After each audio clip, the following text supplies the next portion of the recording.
Welcome, everyone. Roll call and declaration of conflicts of interest, please. Councilmember Abram? Here, and I do have a conflict with 9A as I own property in 2 assessment districts. Hearing none. Vice Here. Mayor. Sorry, go ahead. Vice Mayor Franco? Here and the same conflict on 9A with 2 assessment districts. Councilmember Moniz and Mayor Bublak. Here and 9A, 1 assessment district. All right. Approval of agenda as posted or amended. So Second. Hang on. I have one item I'd like to pull off the agenda. That'd be item 10B. 10B. Okay. It'll be back on another Yes, it will. agenda. Okay. Is there a motion with that? motion with the amendment. Second. Okay, we have a motion and a second. We call the roll, please. Councilmember Abram? Yes. Councilmember Vixel? Yes. Vice Mayor Franco? Yes. Mayor Bublak? Yes, passes with a 4-0. Thank you for that. All right. Next is proclamation. Bay Valley, the orange T-shirts. Is Anthony ready?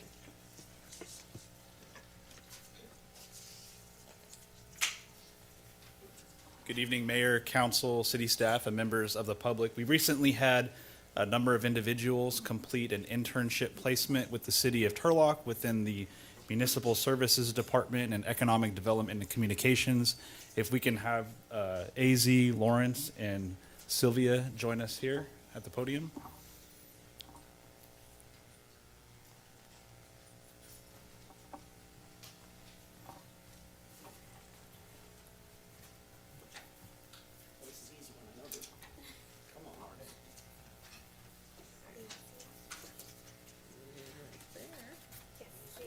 What we'd like to do is present these certificates of appreciation to the individuals, and then we'd invite our Municipal Services Director, Mr. Chris Fisher, up to say a few words, as well as our Communications Specialist, Joseph Spangler, as well. So on behalf of Mayor Bublak and City Council, we'd like to present this certificate of appreciation to AZ Bangas, Lawrence Esquera, and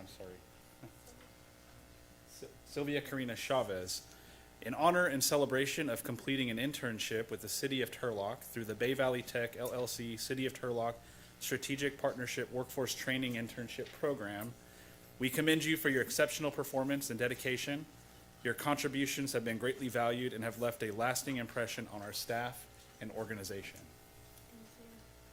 And I'm going to ask Mr. Chris Fisher come up, our Director of Municipal Services.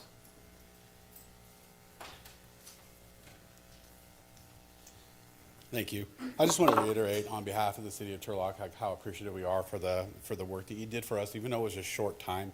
And I know at the end we kind of got together and we reflected on the stuff that we learned, the stuff that we saw. And I just jotted down a few notes, and I think the big thing is we learned as much from you as you learned from us.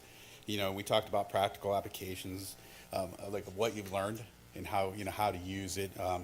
Being in the work world is kind of like is a different experience for you, but we're happy that you liked being here. The sense of community that we had in the department, and then like what it meant to be a public service. And I know that you really enjoyed the tour of the wastewater plant, as everybody does. I'm sorry about the smell.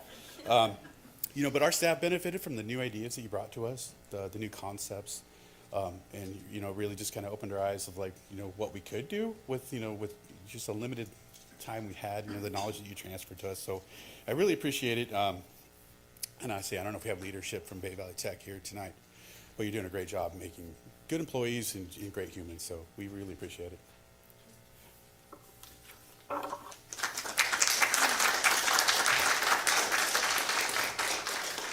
Good evening, everyone, and thank you all for coming so we can acknowledge the good work you've done. I had the opportunity to work with all of these interns to some extent, but specifically with Lawrence one-on-one, and it was a great experience. He did a great job, and what a lot of people don't know about creativity is they think people are born creative, and that is true to some extent, but it's a skill. It's like a muscle. The more you use it, the better you get, and I hope that you all got an opportunity to stretch and grow in that area, and I commend Bay Valley Tech for teaching that skill set. But what I want to acknowledge more than anything something you can't learn and it can't be taught. And that's your heart, and that's your character, that's your pursuit of excellence, your positive can-do attitude. And I think that that's what each of these individuals displayed in their time with our internship. That's what made their time so effective. They didn't just use their skill set, but they did so in a way that built rapport, and they built connections with our staff and left that positive feeling that we benefited also. And I want to thank you all for conducting your work that way. Not just that you worked here, but how you worked here. And I want you to feel proud when you drive through the city and you see your designs up on a billboard, or you see your graphics on our social media. I want you to feel proud that you created those with excellence and contributed to our community. So we're grateful for that, and we want to thank you for all of your hard work, and thank you everyone for helping us celebrate the completion of their internship and the good work and the impact they've made on our community.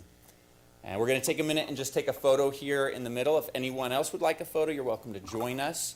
We're just going to ask our IT director, Director Showalter, to man the camera for us. If you guys want to gather around here. They helped us.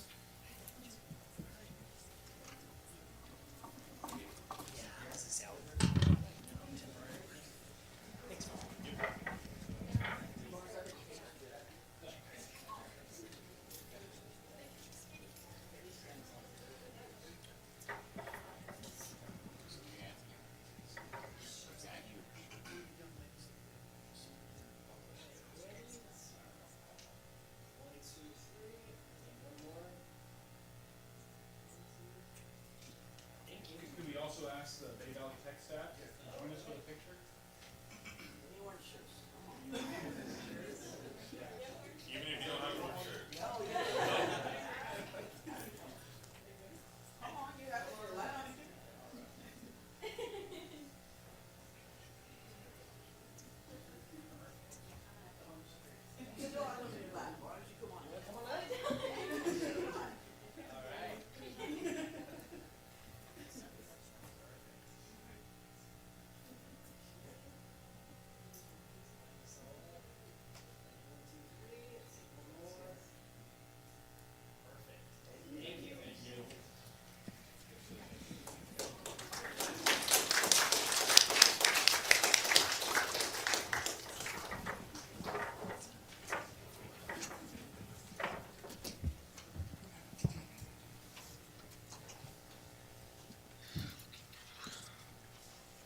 Thank you.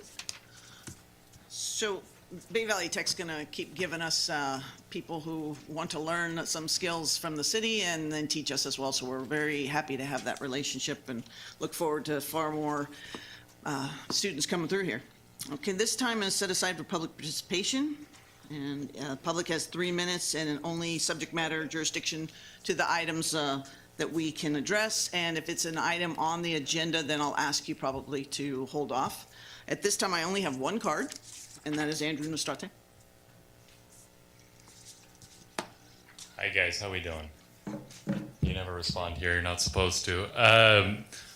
So, you guessed it, I'm here to follow up about the pre-cert marketing contract. For the people that are not familiar, the city of Turlock awarded $100,000 to a marketing firm that also owns Turlock City News. $100,000 from taxpayer funds went to this agency to deliver a particular scope of service. Part of the contract, first off, I'd like to note that I requested a PRA request to find any communications with Mayor Bublak, Mr. Wilson, Economic Development Director Sims, between those individuals and Mr. Franson at all about the subject of Mr. Franson for the year leading up to the contract. Because Mr. Sims, in an article in the Turlock Journal, indicated that he had understood that Mr. Franson had positive work relations with downtown businesses. So I would assume that there were some communications exchanged when $100,000 of public funds were to go out. However, not a single email related to that contract had gone out. Now we're well over a month into that contract. $20,000 has been awarded. And one of the terms of that contract is that there would be dedicated business hours dedicated for small businesses to access on Main Street. That has not happened. However, what has very coincidentally happened is that the signage in front of the Turlock City News storefront that used to indicate that Turlock was a homeless capital no longer displays that. It's very clear that that you are management council right now are paying an individual that has for years, for decades, hurt the reputation of the city and the government in particular for positive press. However, when you go down Main Street, despite this signage no longer being there about Turlock being a homeless capital, homeless is on the rise. It's very apparent. I just ask that one, Mr. Wilson or any others, indicate clearly what the process was in making a determination that this was where $100,000 of our public funds should go to, when you could have awarded additional members of the public opportunities to get certified in vocational trade programs. There was so many eligible funds that this could have gone to, but instead it seems that we've given an individual with a terrible reputation and no qualifications to deliver a service $100,000. At minimum, respond to your emails so you could get on the record. I have no other cards. Is there anyone else? Ron?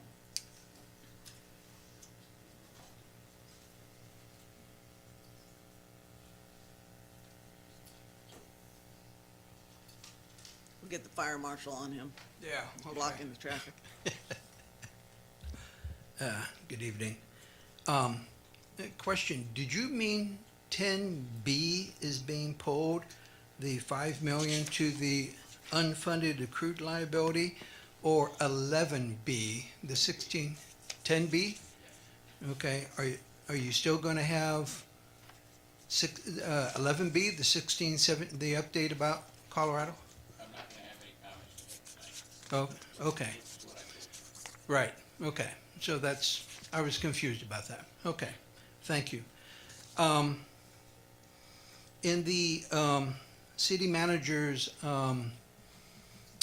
contracts under $100,000, there was a listing for a transitional housing study, and the date of November 8th, 2023 was given, which was a little surprising since that was last year, for $20,000. Can I get a copy of that study or explanation of what that study was? I'd appreciate it.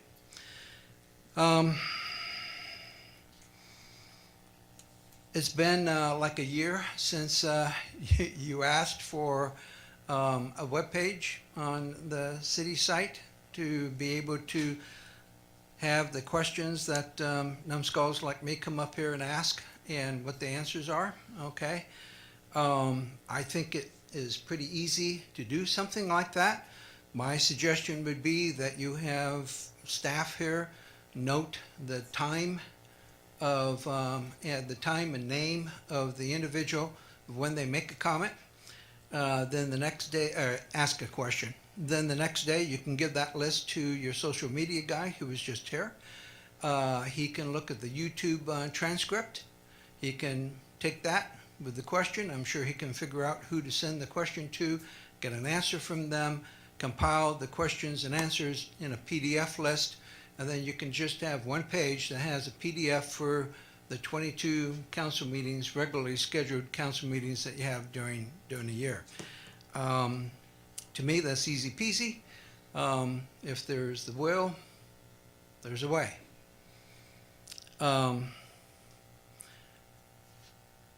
Yeah, so, okay, I'll leave it as that for right now. Okay, thank you. Anyone else?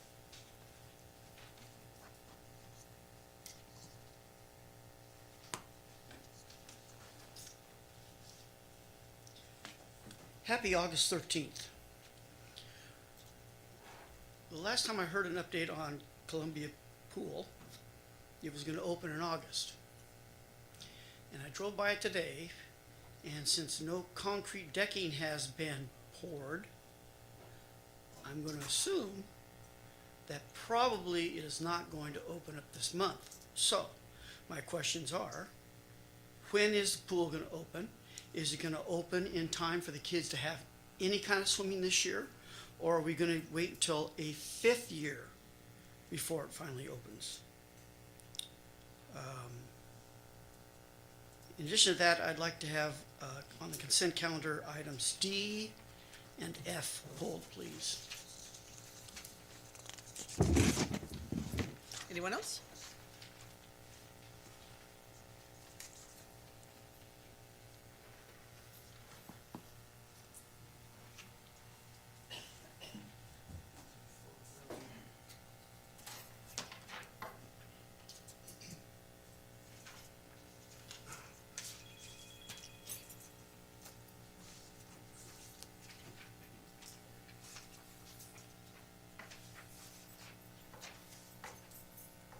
Thank you, Carol. Good evening. My name is Rowena Ballard, and I am here tonight to bring attention to the concerning plight of a city-operated facility, more commonly known as the Turlock Animal Shelter. I'm sure you're all familiar with that. We have a local group of citizens that formed a Facebook group to support the needs of the shelter after learning of the intake of 70-plus dogs earlier this year from a dog fighting home, which is alleged at that point. We decided we were going to go to the city, go to the shelters to see how we could help them with, now we have 70 dogs for a 30-dog facility, and see how we could accommodate them. So we made a little visit there. We found a wonderful caring staff dedicated to the animals. What we also found was a shelter that is in, for lack of a better word, utter disarray. The place is not habitable in my opinion. It's a city facility, you own it, you operate it, they're run, if I understand correctly, under the police department. So, let me tell you a little bit about what we found when we were there. Dog kennels, cinder block made, so I don't know when the shelter was originated. I believe it was probably sometime in the 50s or 60s, still in the same condition, still the same building. So when the staff walks into those cinder block kennels, what happens is they're crumbling. They're filled with cockroaches that fall in their hair. The staff has tick bites, which I can tell you I have seen personally. Employees go home, have to remove their clothing and bathe before they can come in contact with their family. We've been given petitions that we've sent around. We have an online petition on change.org because we feel like this is necessary. So my question tonight is, after watching the state of the city, which I did take the time to look at, correct me if I'm wrong, was there any mention, any pictures, any facility admonition? Did you talk about the shelter at all? I'm assuming you know it exists, right? We know it exists. You visited. Why are we neglecting it? Where's the funding for this? There is no reason. This is part of the city. You as employees would not work there. Read what's in that petition.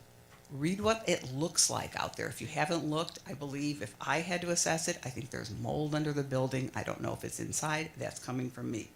So my questions are, you pulled 10B, which was going to be the CalPERS money. I don't know how that can work as far as funding for this, but I know the city has money, and this should be your priority. It is part of this city. They are your employees, and you are neglecting them, and that's not the way it should be. The last thing I would say is, if Mr. Hampton is still involved in this city business at all, he did help with the facility in Tracy. He was instrumental in getting them funding. He promised the Turlock shelter that he was going to help, and that help has not come. So I would be questioning where that information is. So you're going to hear more, but look through what you have. Thank you. Anyone else? Nope. The dogs have a lot of friends. Good. My name is Carol Brewer. My husband Dennis and I have lived in the same house on Sierra Drive for over 50 years. We've seen a lot of changes in Turlock since 1972. Unfortunately, those changes have not happened at the animal shelter. I've visited it many times through the years with donations, turned in a lot of stray dogs out of Crane Park, but mostly to rescue cats and dogs that have become, our family members. The shelter in its current state is a disgrace to the city. It's literally falling apart on top of the very caring, hardworking, dedicated staff that try their darndest to take care of an overload of animals. Several of us have tried to help where we can. We buy dog food, dog toys. We had to go buy a swamp cooler when it was 113, and the staff and the animals were just in way, way too much heat. Why is the city of Turlock not providing a safe environment for the staff and the animals? Other valley cities make it a priority.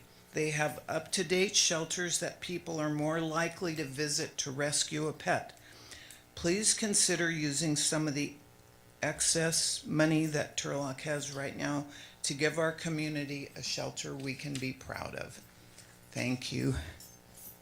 Anyone else? Okay, we'll close the public comment and move on to consent calendar. Item D, David, and F, Frank will be pulled. Are there any others? And if not, motion? Motion to approve with the 2 pulled items. Second. We have a motion and a second. Will you call the roll, please? Councilmember Abram? Yes. Councilmember Vixel? Yes. Vice Mayor Franco? Yes. Mayor Bublak? Yes, passes on 4-0. Item D, David. Director Fisher. Good evening, Mayor, Council. Item D is awarding a request for proposal for cleaning of the digester service. The city of Turlock has 7 digesters, and in those digesters, they accumulate inorganic. Their intent is to process organic sludge, but plastic bags and those type of things end up in there, and they need to be cleaned in a regular basis. If they're not cleaned, you actually lose some of the capacity because those inorganic materials are taking up some of the space. Now, cleaning those things is a confined space because in part of the process they create biogas or methane gas, and you have to have a confined space. Entry procedures and policies is something the staff doesn't regularly do, and it's best to leave that up to the professionals who do this for a living. And with that, they'll also de-water the sludge and grit that they remove.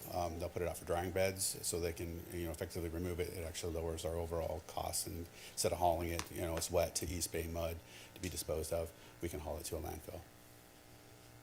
Questions for the director? Okay, I'll open it to public. Bob?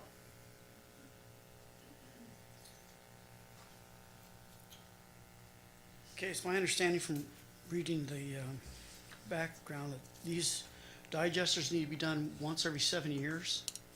It depends on the loading. I'm sorry? It depends on the loading and the level of thaw. Okay, and so we're doing a 3-year term for 7 digesters. So are you gonna be doing like 2 each year? Is that the idea? That is the intent. Okay. Not all of them need to be cleaned And at this it go-around. said it needed special equipment. What special equipment is required for this? In a confined space entry, you have either an air purifying respirator or an SCBA, or you can ventilate it, which is a big fan that actually changes over the air. It's required to a certain amount of time that you have to, or a certain amount of air based on the volume of it. I also have to monitor the atmospheric conditions. Every 10 minutes, they'll check for oxygen content, any other explosive gases. They actually have handheld monitors. It's quite a lengthy process. Okay, so the first thing you mentioned, not the big fans, the other one, is that similar to what the firemen wear into a building? Yeah, similar. And that's considered a specialized piece of equipment? Yeah, it is. You have to be 40-hour trained and fit tested and go through to operate that. So Okay, you'd be hazmat cleared. do we have city employees that could go through this training and learn it? They could. Has the city ever thought about sending someone to get trained and acquiring these specialized pieces of equipment, cleaning the digesters for ourselves, and, oh, by the way, maybe offering that service to other cities to make some income? Yeah, I had never considered offering it to other cities to Do you think it might make be worthwhile? income. I think Okay. that from a resource standpoint, the amount of people that are required at one time to clean one of these things, we just simply don't have that. But we do have people who are trained and to have air purifying respirators and SCBAs within the staff, but it's just not something that we can take on from a resource standpoint.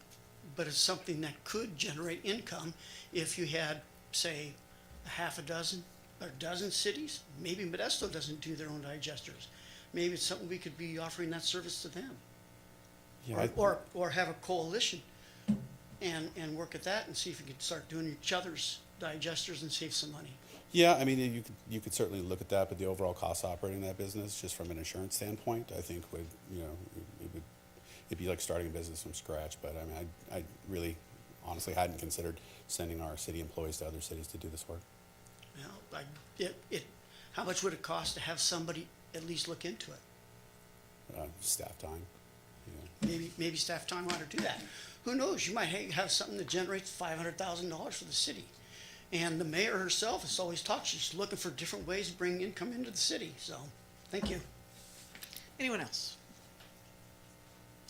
Okay, we will close the public comment and bring it back. Move to approve. Second. We have a motion and a second. We call the roll, please. Councilmember Abram? Yes. Councilmember Vixel? Yes. Vice Mayor Franco? Yes. Mayor Bublak? Yes, passes 4-0. Thank you, Director Fisher. Next one is Director Domi. Item F.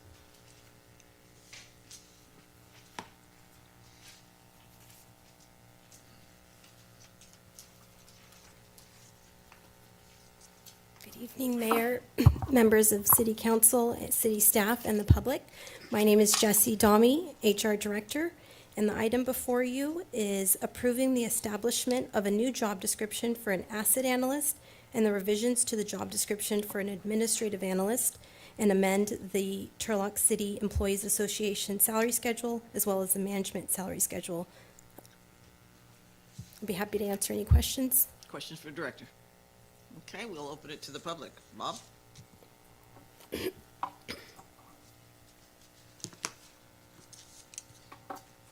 What exactly is the asset analyst going to do? Sure. So what we included in our staff report was the job description, and the job description specified that this position was going to help the department manage their assets, and let me pull the job description really quick. So it's going to coordinate, analyze, documents, tracks, and report on a variety of infrastructure condition assessments. And thank you. Director Fisher can definitely speak on it a little bit more as far as what he's looking into. So an asset analyst is going to look at all of the assets that belong in the city. So we have assets everywhere, a light pole, a pipe in the ground, a building, a pump at a wastewater plant is considered an asset. So the first part would be to get all the assets in a registry, and then we can go from a CMMS standpoint. It's a computerized maintenance management system, similar to like AssetWorks that we recently talked about. Would go through and we create maintenance strategies and maintenance plans for all of those assets. So the primary function would be to manage the assets so that that we're performing the maintenance they require. We're also getting the data from the maintenance that we do require on their overall costs. Okay, it seemed to me that previous council meeting or the one before that, we just signed a contract for someone who is going to be doing that for us on a computerized, in the web space. And because I had said, well, why don't you keep it on just a spreadsheet or something like that? Yeah, that's correct. That was AssetWorks. That's the fleet management system. Now, the city has mobile CMMS, and we could potentially use AssetWorks if we were to purchase the module to do that.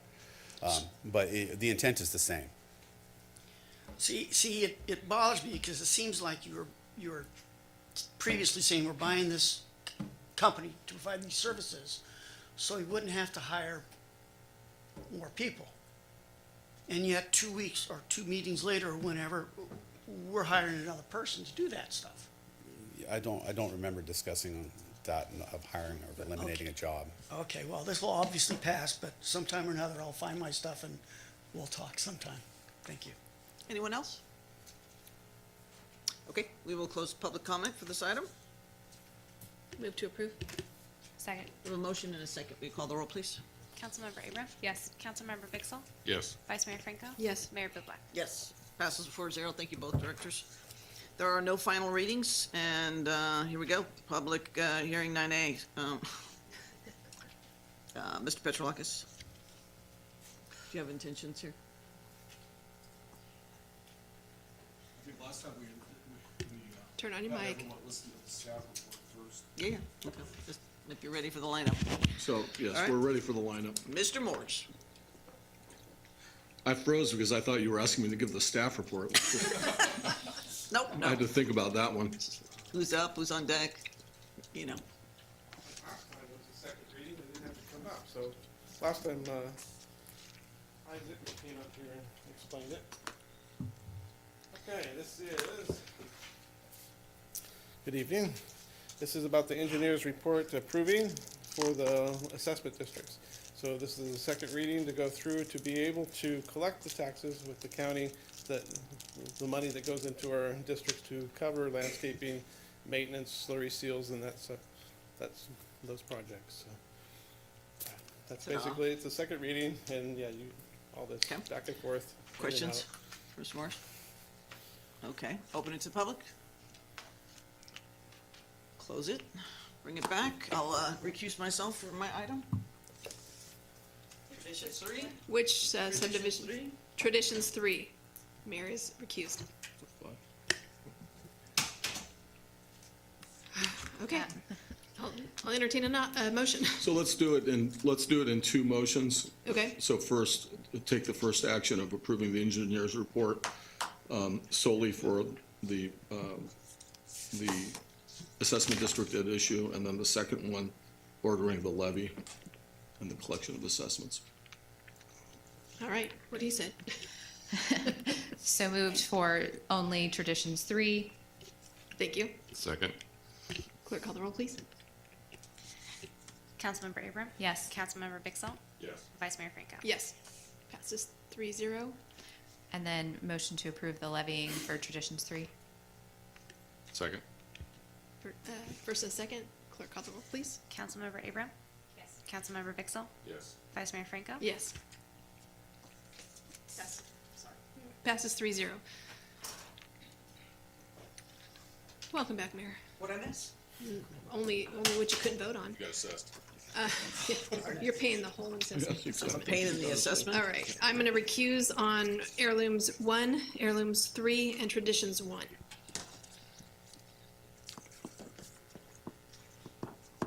So when the council member leaves the room, again, we'll do it in two motions.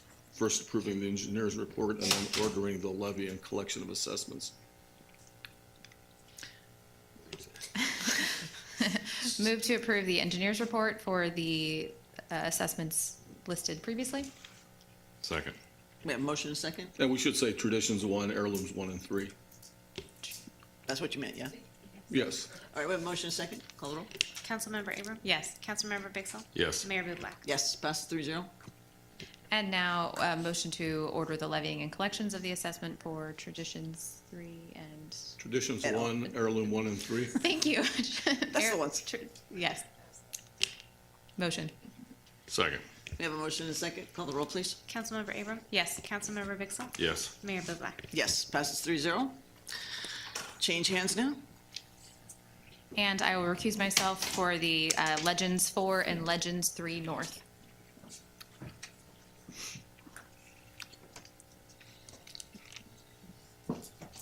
Okay.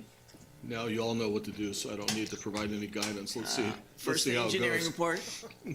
Move to approve the engineering report for Legends 4 and Legends 3 North. Second. We have a motion and a second. Call the roll. Councilmember Vixel? Yes. Vice Mayor Franco? Yes. Mayor Bublak? Yes, passes 3-0.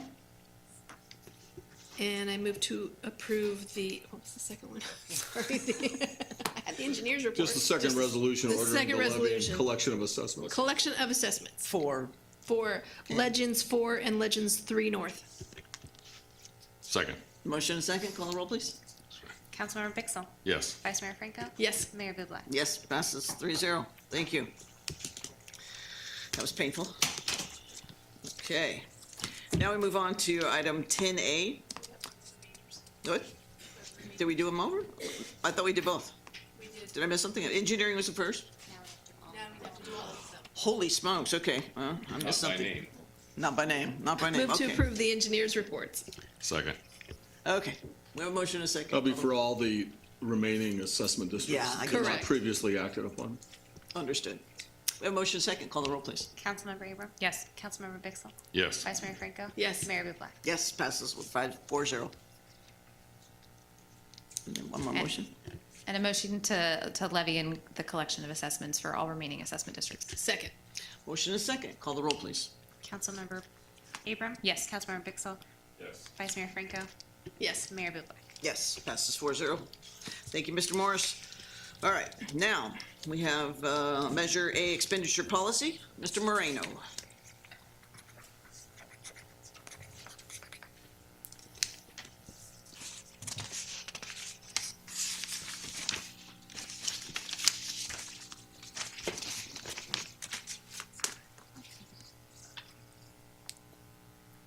Okay, thank you, Honorable Mayor, council members. Tonight's item is a continuation of a conversation we had during the budget process. What we're doing today is really going through and creating some framework and a guiding policy overall that will be adopted that not only the council but staff can work through as well as we go through expenditures throughout the year or the budget process, really having that guideline on which we can do so we can continue following it throughout the years.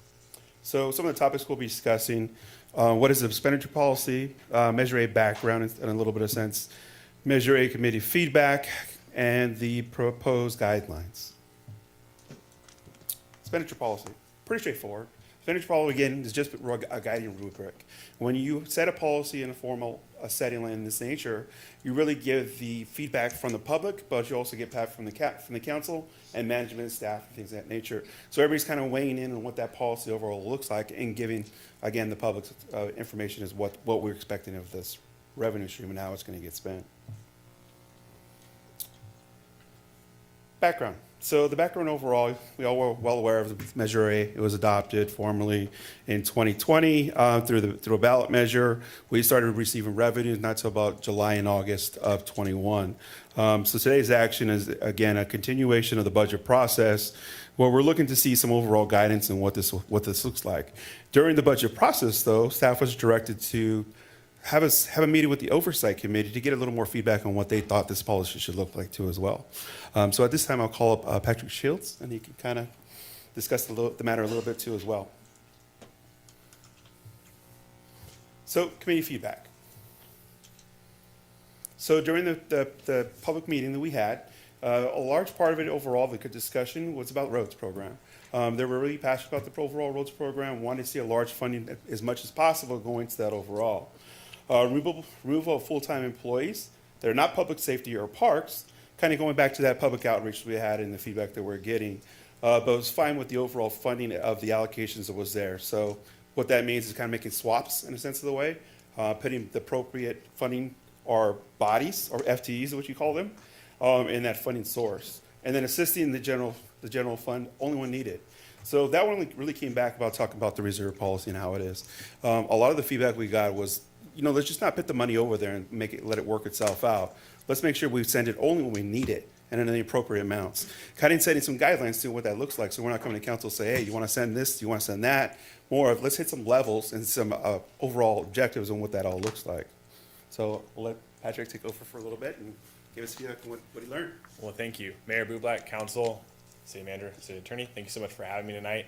I want to start by saying thank you. This is one of the topics that we had a special meeting on, and we discussed this, and I was really appreciative that we had the opportunity as a citizen oversight committee to be a part of the policy process. It's not often that central or committees and throughout cities actually get to be part of the process, so it was very refreshing. So thank you so much for the opportunity. The Measure A Citizen Oversight Committee has been pretty predominantly wanting to see the roads funding continue to stay strong and to see some increased funding there, right? With the intention behind our conversation saying if we can avoid debt further in the future by adding some funding now, that's something that's important to us, right? Saving the city debt in the long term and taking out any kind of loans against the city, right? So something that we thought was financially prudent. Another aspect of that is to say we wanted to see that all of the positions that were being funded were public safety or parks related, right? So cleaning up that part of the Measure A Oversight Committee report that we receive. We're kind of interested in seeing that being only specifically for public safety and parks positions. Again, we had some discussion that we were hoping to see increase up to 70% of the fund going to the roads program. Obviously, that's something that could be done possibly over time regarding the budgeting and things like that. It's not something that happens right away. You don't just go from 55 to 70 real quick overnight, right? But it is something that we think is predominantly being seen across our city. roads are being completed, roads are being worked on. As a citizen of Turlock, I get to see that pretty much every other day when I'm driving through town. Get to see roads that are, getting done, and that's really important for us. So the more that we're able to see those get done, a little bit more of a public perception of what's happening with these dollars. So again, I want to thank Mr. Moreno. He was very, very open to everything that we talked about. Thank you again to the council for taking the opportunity to let us have a portion of the policymaking process. It meant a lot to us, and I know we often have meetings with nobody in the room. Nobody often shows up for these meetings. So there can be a lot of criticism, a lot of critique from city citizens. But if you don't show up and you don't ask questions, there's not much you can really say about that. So thank you guys so much again. Questions for Patrick? For Mr. Moreno? Okay. Let me finish going through the policy, or do you want one on this slide? So we're going to give an overview of the overall policy itself. So Fund 115, what we call the roads program. So at this time, we're looking to shift 55% of the overall Measure A. And to go to Patrick's point, they wanted higher. They really wanted to see like 70%. Given that we have overall adopted a budget and we have those dollars already getting chewed up, about 40% is already allocated to just FTEs. So trying to make that shift now will have budget impacts on the general fund. So I think we could have that conversation at a later date. And as you're well aware, during the budget process, we're always going to talk about the roads program. We're always going to talk about how much we need and what it all looks like. So this policy will come up again at that point and potentially shift around depending on what it all looks like from a cash flow perspective. So general overview, staffing, or any staffing that's going to be allocated to that fund specifically works on that program. Capital expenditures, construction, professional services as needed to go through the projects and debt obligations. So the other side of it, which we're kind of now calling public safety and parks, because that's where the Kylie's going to go overall, where we previously talked about just calling it general. It's going to shift to 45%. Now, council can shift 5% back over to the roads at this point in time, but the overall sense I was trying to capture both of it, right? There was a public safety aspect, so try and give a little bit back onto that side, not trying to go all the way through, but we still can make those adjustments. Capital expenditures, staffing, professional services, basically anything that belongs and it goes with the overall aspects of public safety and parks. The last component is going to be the reserve programs. So the reserves for the roads program itself, it's going to ebb and flow. So we don't set boundaries on it because we want to utilize that money. So that the only thing we say is we use it for obligations, whether it's for debt or the program itself, and that's it, okay? Where the other fund, 118, a little bit different, it's more for just one-time expenditures, or we can assist the general fund. And so when I say this assist the general fund, it goes back to the comment, let's not just throw money over there. Let's have conversations of what it all looks like and what is actually a true number. So I set that boundary as far as 15%, where our current policy is 22.5. So that is a general overview of the policy. Is there any questions? Councilman Rayburn? Yes. So can you go back one slide, please? Yeah. Thank you. So Fund 118 in its reserves and expenditures, that is all under the umbrella of public safety and parks, Correct. as this is. And as this is written on those two columns, if the general fund reserve dips down to 15%, it's coming from the public safety and parks side of the ledger sheet, correct? Correct. Okay.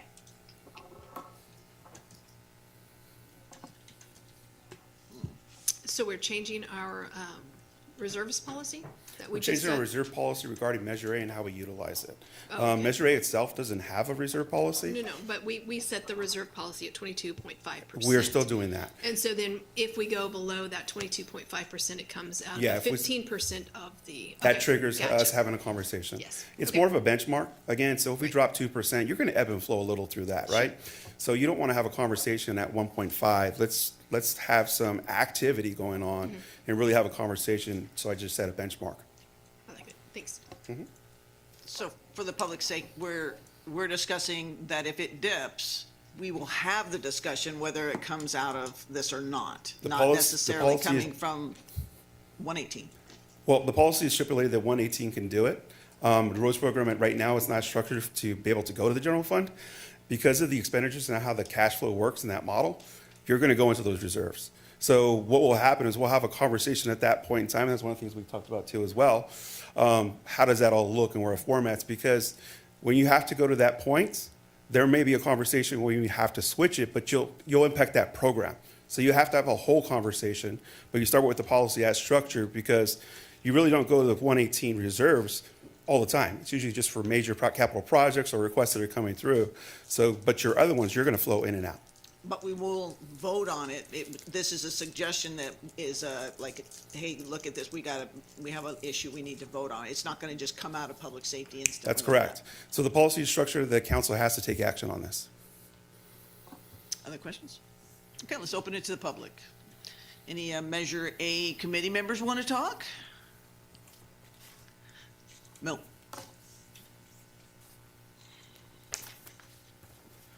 Good evening, council, staff, and citizens. Milt Treeweiler. And I wanted just to go back a little over 4 years ago when this was first proposed, when this Measure A was first proposed. It was a challenge to get this on the ballot. I was appointed by Gillis Scare to be here in this room. We had many committee meetings in this room, this very room, with other public citizens discussing this measure. And there was some debate about whether we needed this measure, and there was some debate about what the percentage of the tax should be. So I also, at this point, I chaired the Citizens Committee to get Measure A on the ballot so it could be voted on by the Turlock citizens. And I teamed up with another person, and we worked throughout. I checked up for the Fair Political Practices Committee and found out what I could legally do, and we formed a committee and we started printing out, and I'm going to bring some of those at later dates. We started printing out yard signs that we were putting up all over Turlock. So we did a tremendous amount of work. She was very good at what she did, and I was very good at getting these signs out. Eventually, we actually teamed up with the fire department and the police department.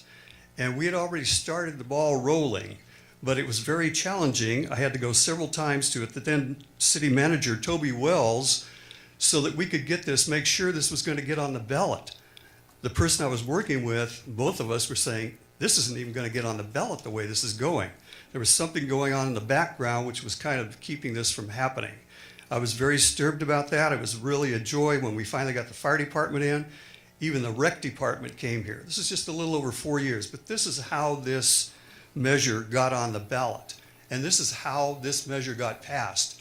And it's wonderful to sit here and listen to what we're doing with the money from this measure. It's invaluable. The city of Turlock was in terrible shape at that time. We didn't have enough money. There was even thought of bankruptcy in Turlock. And not just Turlock, Modesto was talking about it too. And as you know, Modesto just had to have their own sales tax increase, and they're getting $119,000 from theirs. 119 million, sorry. But of course, they're a larger city, and they have many, many more roads than we do. But I was so proud of the fact that I could get this on the ballot and get everybody organized. And we shared so much. I'll bring samples of what we printed. I'll bring samples of how we interfaced with the police and fire, and how important this was for our city. Thank you. Anyone else? Ron?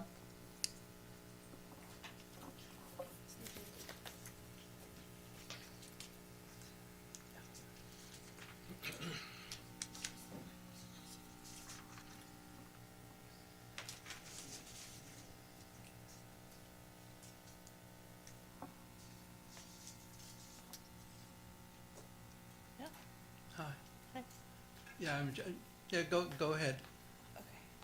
Okay, so what I have listed here is what you have had on previous, I think, public meetings about how Measure A has been spent in terms of the, what's the term that you use, the total employee, whatever it is. Okay, so I think if you ask the public if they were voting to hire a planning manager, multiple accountants, human resources specialists, and in parks, were you hiring a bunch of directors, assistants, and superintendents? I think the answer would have been no. Okay? They thought that when they voted for this, that when you had parks, you were going to have more people maintaining parks, not supervisors. And the next slide, I want to remind you what was said in 2021.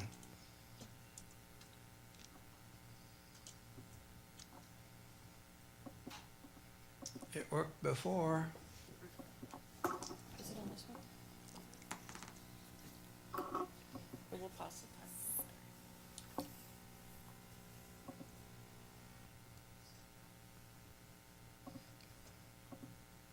So, understanding that Measure A is our commitment to the public that we're going to abide by the corresponding of the ordinance, what we said we were going to do, because we made it pretty specific about what it was, should you vote for this, that we would give you. Well, I pulled the ordinance and I came up with the 8 items that were promised to the public.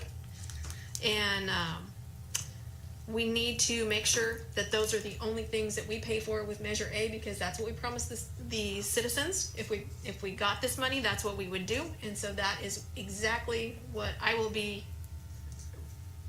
insisting on. And so the biggest thing for me with Measure A is Measure A has to be spent the way it was sold to the public.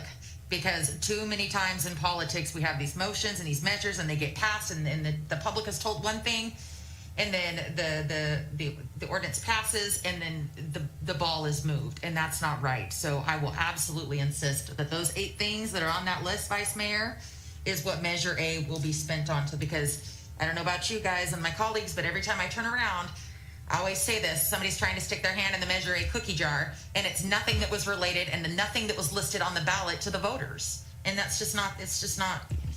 I don't have any tolerance for that. I'm sorry. Okay, so if you looked at that list, I would say that a fair amount of the expenditures totaling millions of dollars, $750K for the general plan, was not how it was sold to the public. Okay, and the Measure A committee should have been voting no instead of rubber stamping. And that's the reason why people didn't come, because it was rubber stamping things. Anybody else?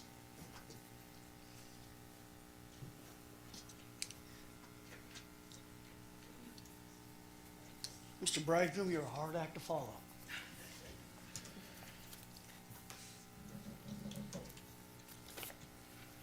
And I'm not even sure I can, other than if we go back to these changes, I see that you're going to only fund roads, public safety and parks, and whatever the 10% was going to go to, and that you're going to remove the items that had previously been taken out of Measure A funds wrongly. Is that going to be removed? Is that what I'm going to understand? Or is the items that Mr. Bridegroom already pointed out going to be continually funded?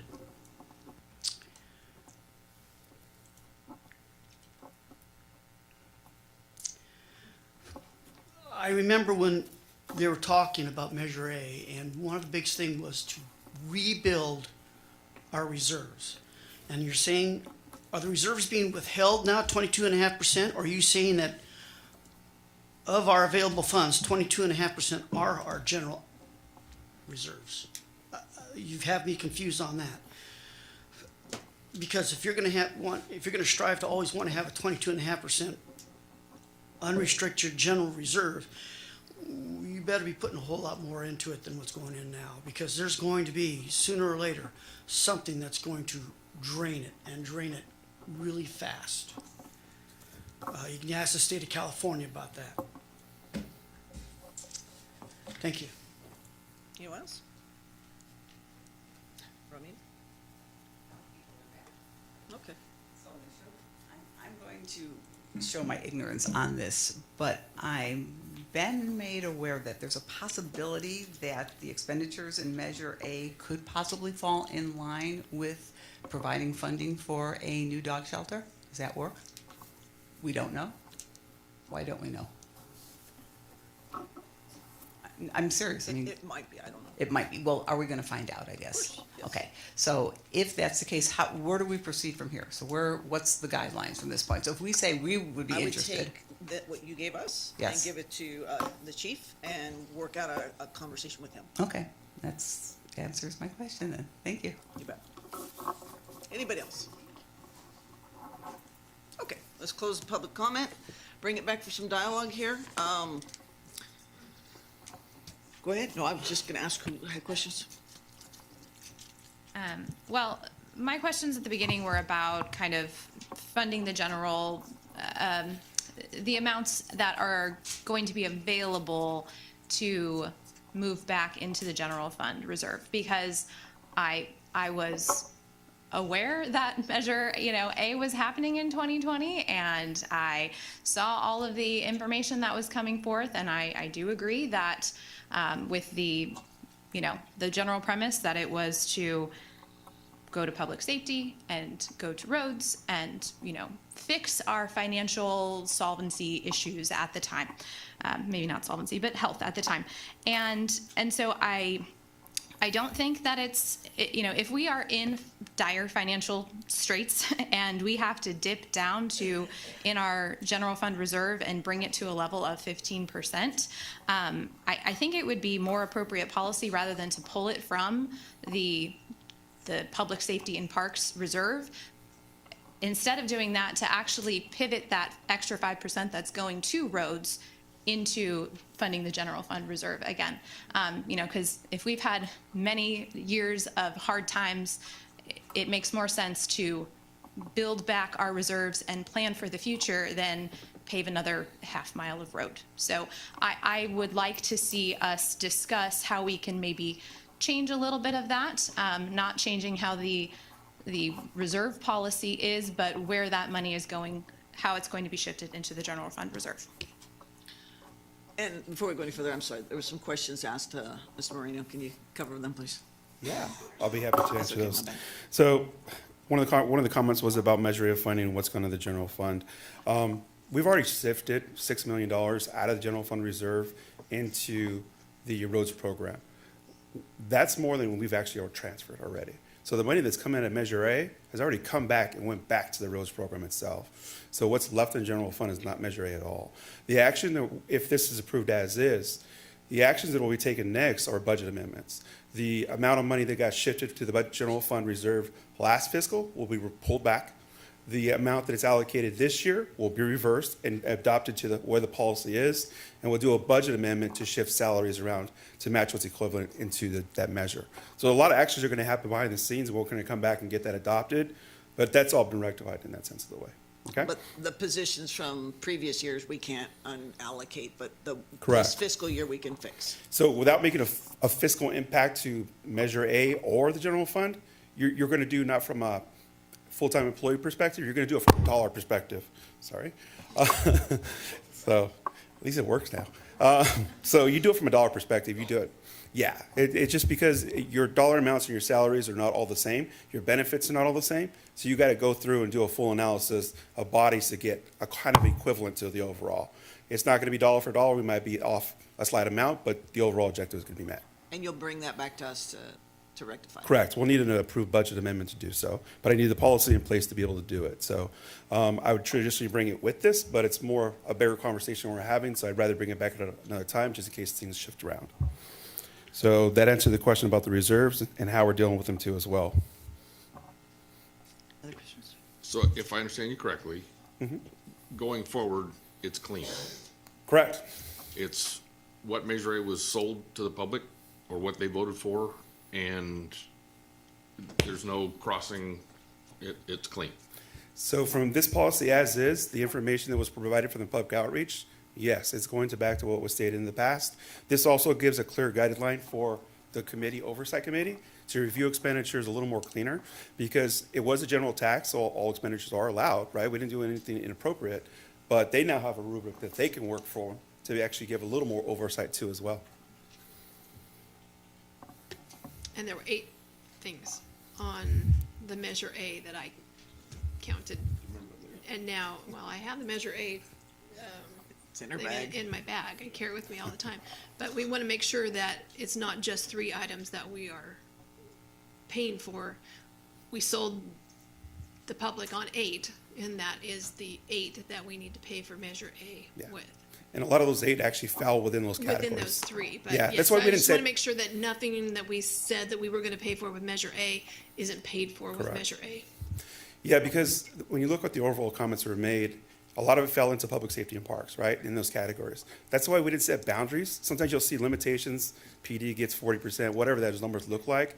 It's more of a progressive overall, so that we can go through the process. And that's another reason why we chose to keep the additional 5% on that side, so that we can accomplish some of those things that you're referring to. Giving us flexibility. Correct. So right now, there's a little wonky here with the 15% where it should come from, although it doesn't come from it, but if it's just absorbed instantly and we have to come back for a policy, should it come from the extra 5% going to roads or out of public safety? Is at 45 right now.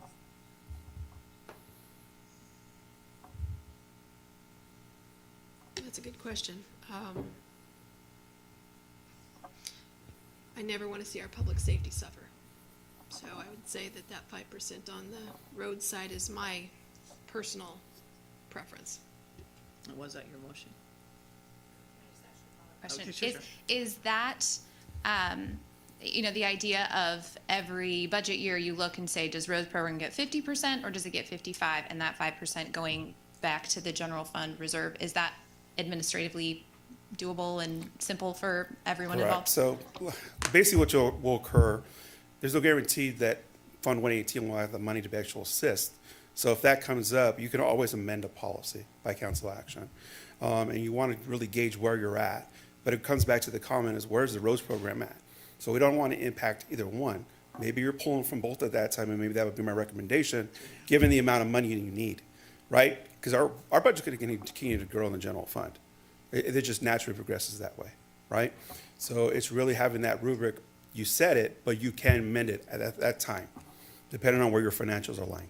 And we have the policy in place that we need to have a 22.5% general fund reserve.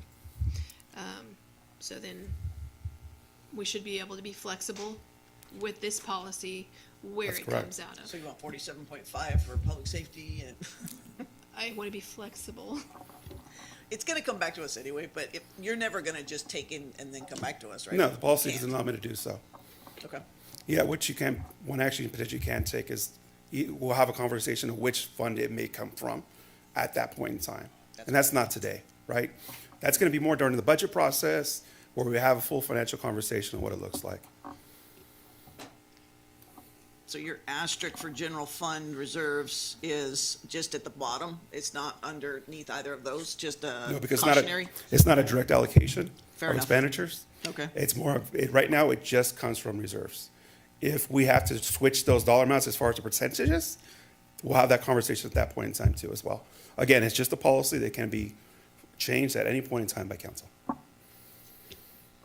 So what I think I'm hearing is that I will move to approve this item with the amendment of removing that second bullet point on the rightmost column and stipulating that we would like to discuss having 5% coming potentially equally from both of the funds to replenish the general fund reserve should we get below that 15% marker. You can make that action, yes.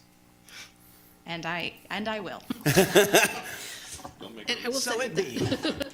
So we have a Again, it motion? comes back to the budget process, and we're gonna talk about what those numbers are.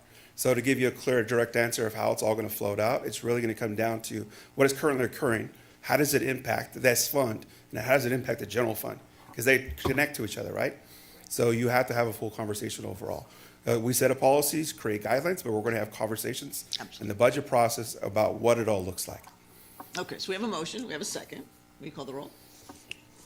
Councilmember Abram? Yes. Councilmember Bixel? Yes. Vice Mayor Franco? Yes. Mayor Bublak? Yes, and it passes with the 4-0. Thank you. Thank you. Thank you to the Oversight Committee for being here and for taking this as serious as you did. Thank you. All right, Ms. Figueroa, you're up. Madam Mayor, point of information, please? Certainly. I need to state for the record and the public that I am a real estate broker, and I do not represent either party in this transaction. It's part of my duty as a real estate broker to disclose, and I am only working in the capacity as an elected official in this matter. Okay. Welcome. Good evening, Mayor and members of council. The item before you is a request to find and declare 3 city-owned properties located at 901. I'll get it after, I messed up. I'll get it afterwards. Thank you so much. Thank you. I'm sorry, go ahead. That's okay. I'll start over. The item before you is a request to find and declare 3 city-owned properties located at 901 High Street, 829 and 831 Vermont Avenue, and 1205 Lambert Way as exempt surplus land. The Surplus Land Act, Government Code Section 54220 through 54233, provides that public land shall be declared either surplus or exempt surplus land prior to disposing of it. Property can be determined to be exempt surplus land if the property is less than a half an acre in area, or 21,780 square feet, and is not adjacent to land owned by a state or local agency that is used for low and moderate income housing. The city owns 3 properties that were purchased with the intent of rehabilitating the properties and transferring to nonprofit agencies for affordable housing. 901 High Street is a duplex that has been rehabilitated and is occupied with tenants. The property is approximately 8,700 square feet in area. 829 and 831 Vermont Avenue has 2 single-family homes on 1 parcel and is occupied with tenants. No rehabilitation was necessary for this property, and this property is approximately 9,313 square feet in area. 1205 Lambert Way is a 4-plex and is in the process of being rehabilitated. The property is currently occupied with 1 tenant and is approximately 10,032 square feet in area. Staff is requesting that these 3 properties be declared exempt surplus land, as all 3 properties are less than a half acre in size and none are adjacent to land owned by a state or local agency that is being used for low and moderate income housing. If council determines that the properties are exempt surplus land, staff will forward the resolutions for each property to the California Department of Housing and Community Development, also known as HCD, for their 30-day review.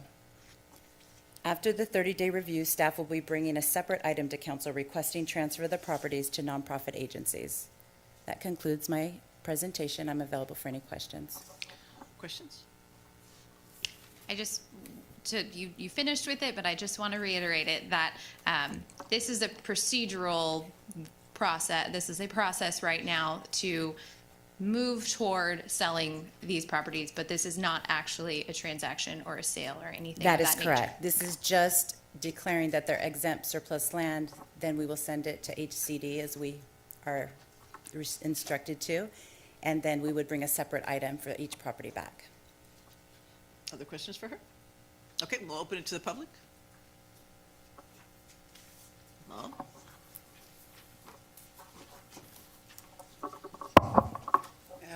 After this procedural is done, how are the properties offered for sale? Are they offered it to the general public? You get a realtor and they advertise it to anybody who wants to look at it? Or is it sold to a nonprofit or some specific entity? Thank you. Anyone else? Ron?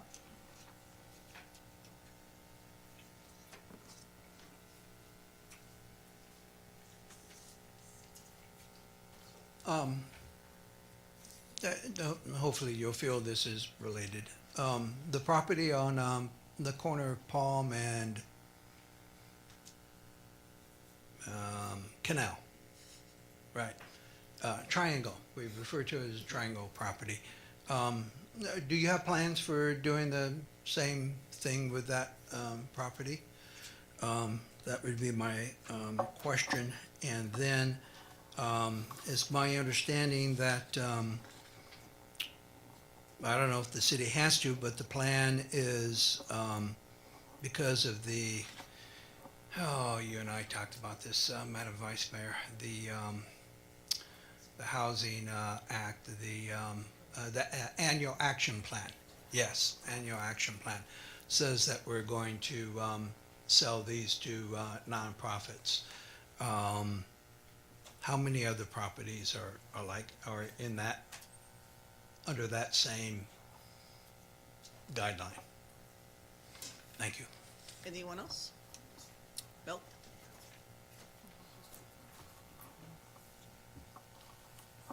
Yes, I wanted to comment. You did a wonderful job of getting the fourplex on Lambert fixed up. Gary Hampton had an excellent idea of putting a penalty in there, and it sure did move things along. I never saw any construction go that quickly. You know, I was skeptical about whether that could be done in such a short period of time, but they're doing it, and I think it's pretty close to almost 100% done.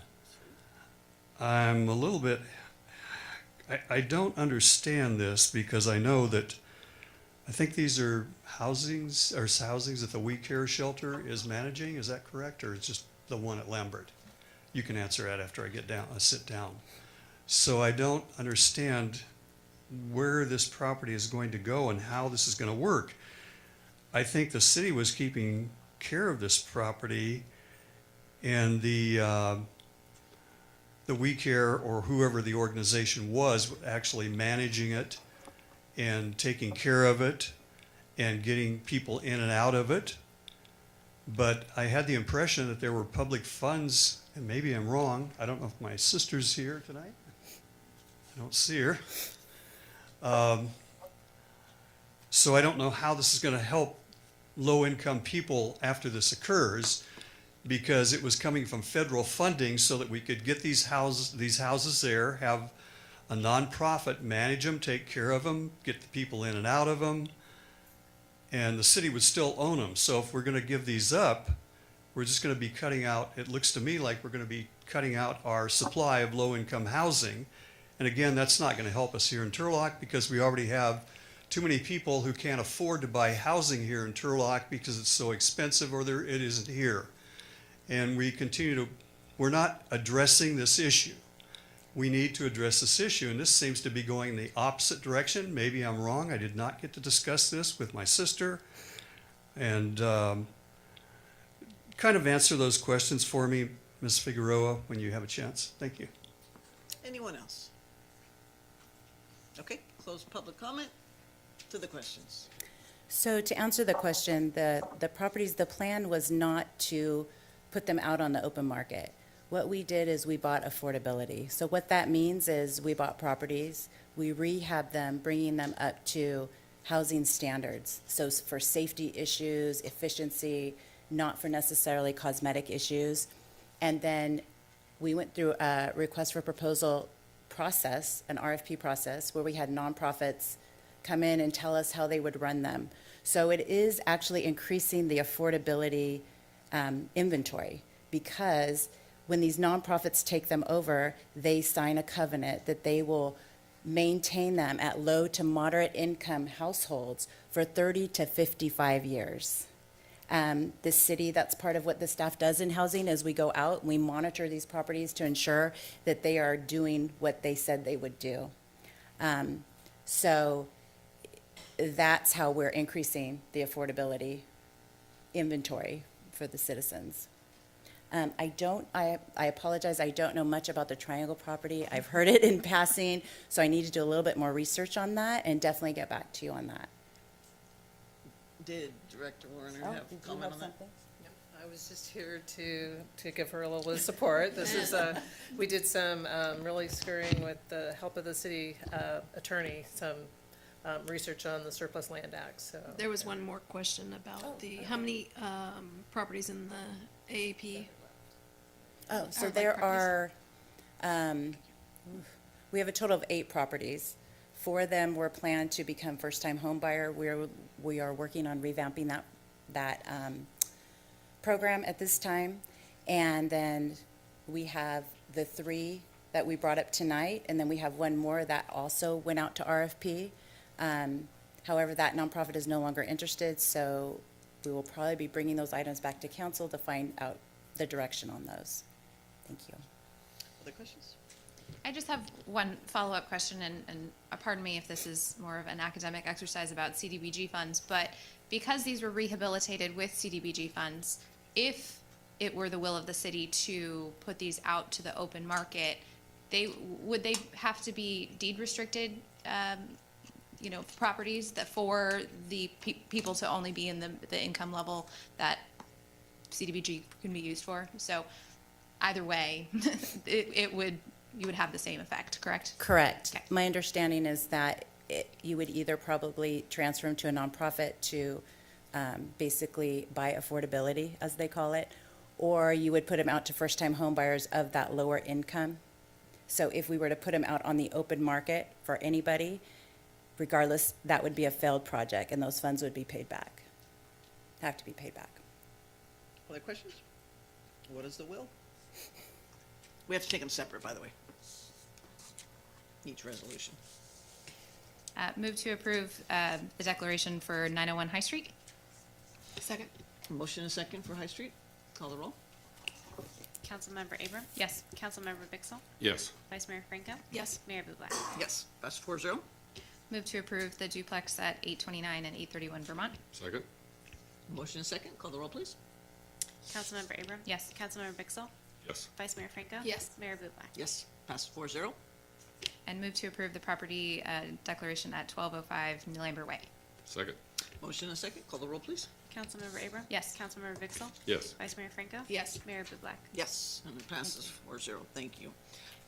Clean up over here. I need to go back because we did pull item 10B, but it does have to go to public comment.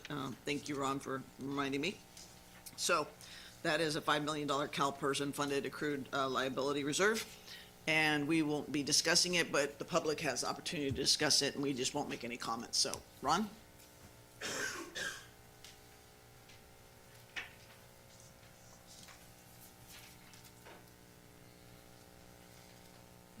Thank you, Madam Mayor. Yeah, my understanding from the staff report is that in the reserve fund, prior to the council allocating $8.2 million, it had a balance of $31 million, okay? And the requirement for the reserve fund was $13 million. So we were like $18 million over, okay? That's a lot of money to be taken out of the Turlock taxpayer during a time when we struggle to make ends meet. And I also want to point out, and Director Marino can correct me if I'm wrong, but if I understand correctly, you started receiving Measure A funds in, I believe you said tonight, July and August of 2021. So if I understand right, the balances that were shown as of June 30th of 2020, 2021 and on, in the balance of the general reserve in June 2021 was $15 million, which is more than the 22% that we need today, 22.5% that we need today, and definitely more than what we needed back then, okay, with a smaller budget. And I say that because there's been a lot of talk about Turlock was going bankrupt. They were saved from bankruptcy. And again, Director, maybe I'm wrong, okay? But it seems to me from the charts that were presented that in 2019, yes, we did have a dip. We were getting right at that limit that we had at the time of $6.5 million, okay? But then after that, the budget, the reserve definitely grew to where we had more than what we even say today that we needed. So, I mean, you can kind of reach two conclusions about what we were being told back in 2019 and what has even been claimed tonight by a certain individual. Thank you. Anyone else?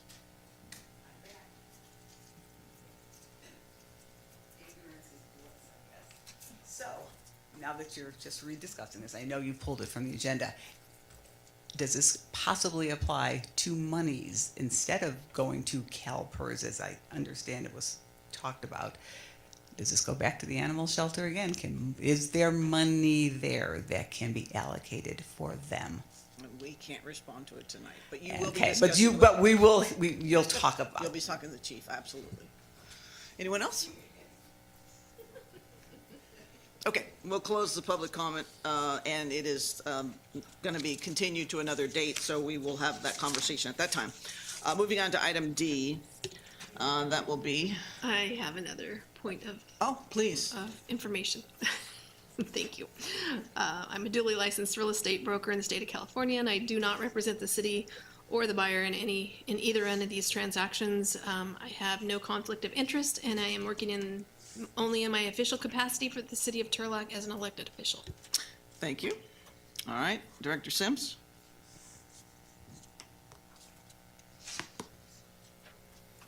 Good evening, Mayor, Council, City staff, and members of the public. The item before you tonight is asking Council to approve a resolution finding and declaring that the property owned by the City of Turlock, located at 140 South First Street, is no longer necessary for the city's use and is exempt surplus land as defined in California Government Code Section 54221F1B, based upon the true and correct findings found in this resolution, and authorizes the city manager or designee to send the exemption determination to the California Department of Housing and Community Development, and to take any other necessary actions to comply with the requirements of the Surplus Land Act. The city purchased the property around 2006-2007 time period. The property has remained vacant since the city had acquired it. At a council meeting earlier this year, staff was directed to look at this property as a potential workforce development center. Building department staff and myself looked at the property. Our findings were that the space was too small for a workforce development center. It would also be too costly to revitalize. Some of the improvements needed include demo, cleanup, new flooring, new bathrooms, ceiling, electrical, HVAC, interior paint, grease trap, roof. Located within the downtown district, the best use and greatest benefit for the community would be to sell this property and allow a commercial business the opportunity to make improvements and add an additional business to the downtown corridor. In order to sell the property, the city must declare property exempt from the Surplus Land Act. The property can be determined to be exempt surplus land in accordance with Government Code Section 54221F1B if the property is less than 1/2 acre and is not contiguous to land owned by a state or local agency that is used for open space of low and moderate income housing purposes. The city-owned property, 140 South First Street, meets this requirement. So if council declares the property exempt surplus land and adopts a proposed resolution, the resolution will then be sent to California Department of Housing and Community Development for a 30-day review period. And we are here for questions, if there may be any. Questions? Yes. You just mentioned that there was an analysis of the property and its needs, and it was too costly to do anything with. What does too costly mean? How much? Just a rough estimate from building department and staff, all those items that I had mentioned could be anywhere between $175,000 and above. So the city just doesn't have the financial means to be able to put that into the building to make it ready for a workforce development center. Other questions? Well, just to follow up to that, what funding sources were any funding sources considered, specifically CDBG funds, ARPA funds, RDA funds, things like that? Did any of that get penciled out? No. Okay, we'll open it to public. Anyone wishing to speak? Terry?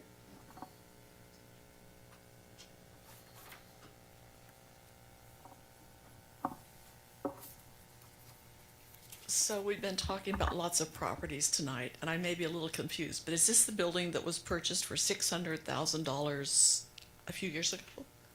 Yes. And now we're looking at selling it for how much? A whole lot less. So the city has a professional services agreement with a realtor organization. Tice Realty, whom is present here in the audience tonight. The city did alert Tice Realty that we are interested in selling this property. So Tice Realty started their process to prep the property to be ready for sale. So, Any idea what the listing price will be? well, right now it's listed for $199. So it's a huge financial loss. No matter how you look at it. Well, there's a lot of improvements that need to be made to the property. So. Oh, I understand. But it's still a huge financial loss of about $400,000. Unfortunately. Okay, thanks. Anyone else? Ron?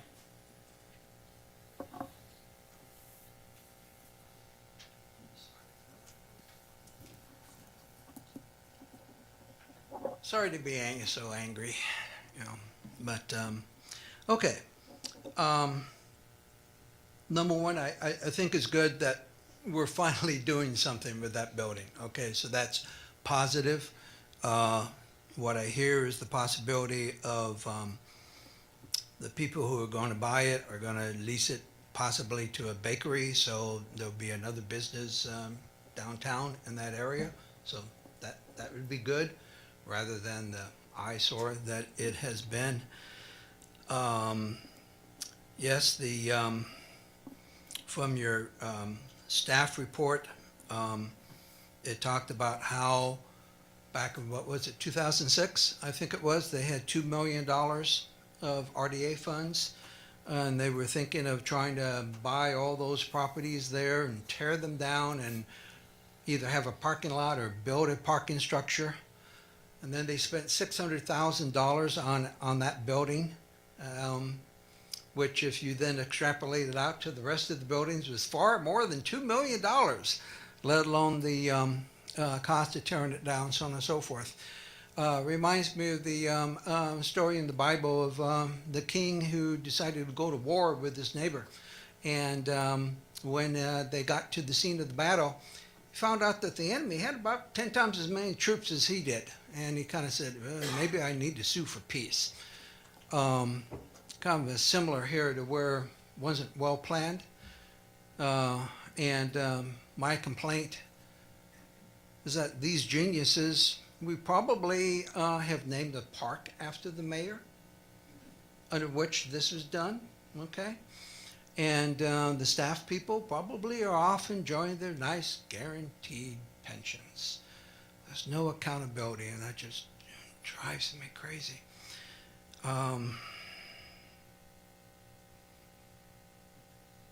So again, I would say I'm glad that we're finally doing something. Now, it was a good question that you asked. I appreciate that.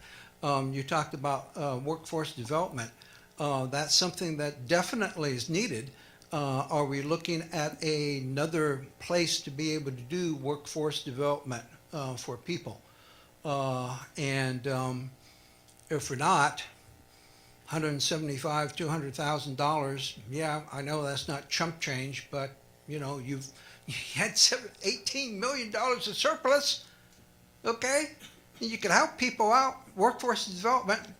So, we complain about the homeless, that they, are lazy and so on and so forth. Well, I'm sure that there's some of them that if we offered workforce development, we could help.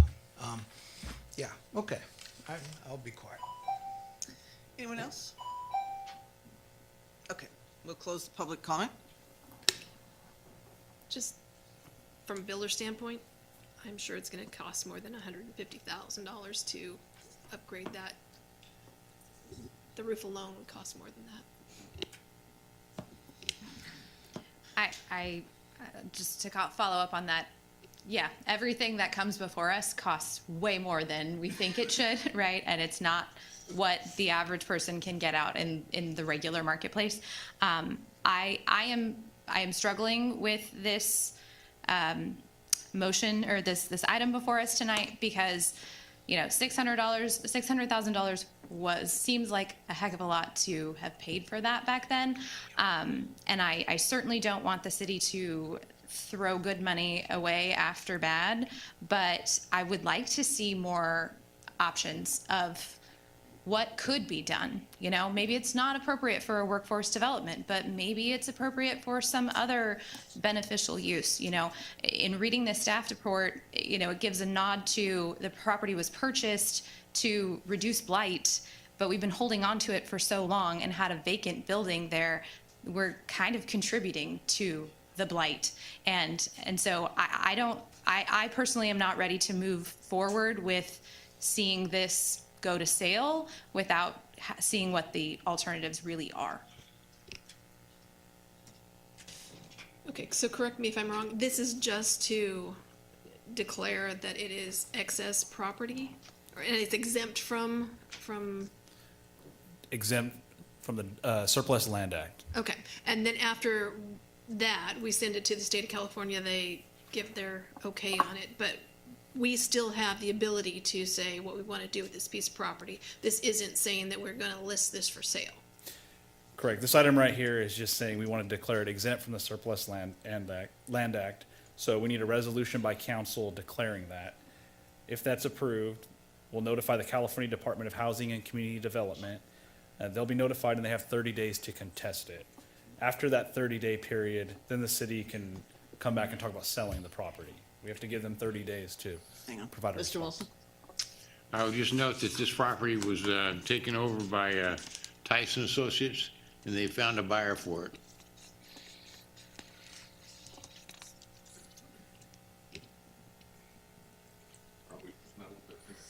Yes, we got the cart before the horse. That's why we came back and did this, do the Surplus Land Act. Okay, so the obvious question is, we vote no, what happens? We can have a closed section next time. Okay. Okay, so this is just to do the exemption, not to list, not to, we still have the ability to come back and do what we want Listen, to. I want to make it clear, okay? The property is under contract, okay? So we're in a binding contract with a closing date. We, staff missed that this was subject to the Surplus Land Act, so that's what is being done now. I got to read the regulations over and over, and it says the city won't dispose of the land prior to this action being taken. So in the grand scheme of things, under the Surplus Land Act, the point of that act is to, it has a strong preference for open space and affordable housing. It gives a list of entities, which normally end up being affordable housing people in that business, nonprofits or affordable housing developers, dibs on the land. But when you're exempt surplus land, you heard in both these matters what the standard is. Exempt surplus land is sort of the lowest level of things. You don't have to offer the property to anybody else. The city can dispose of it at any means the city has to dispose of property, which, as long as we're discussing it, gets us to the second issue, which is the housing part of this. You'll recall, and there was a big delay on the housing ones because this was part of the reorganizing and putting the housing division on a better track.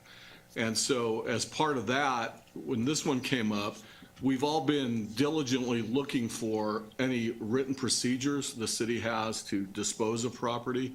There aren't any. So under that circumstance, it's probably appropriate that the property ended up in the status it's in. But one of the recommendations we have internally is to yet probably hire another consultant to come up with some written guidelines on this disposing of city property.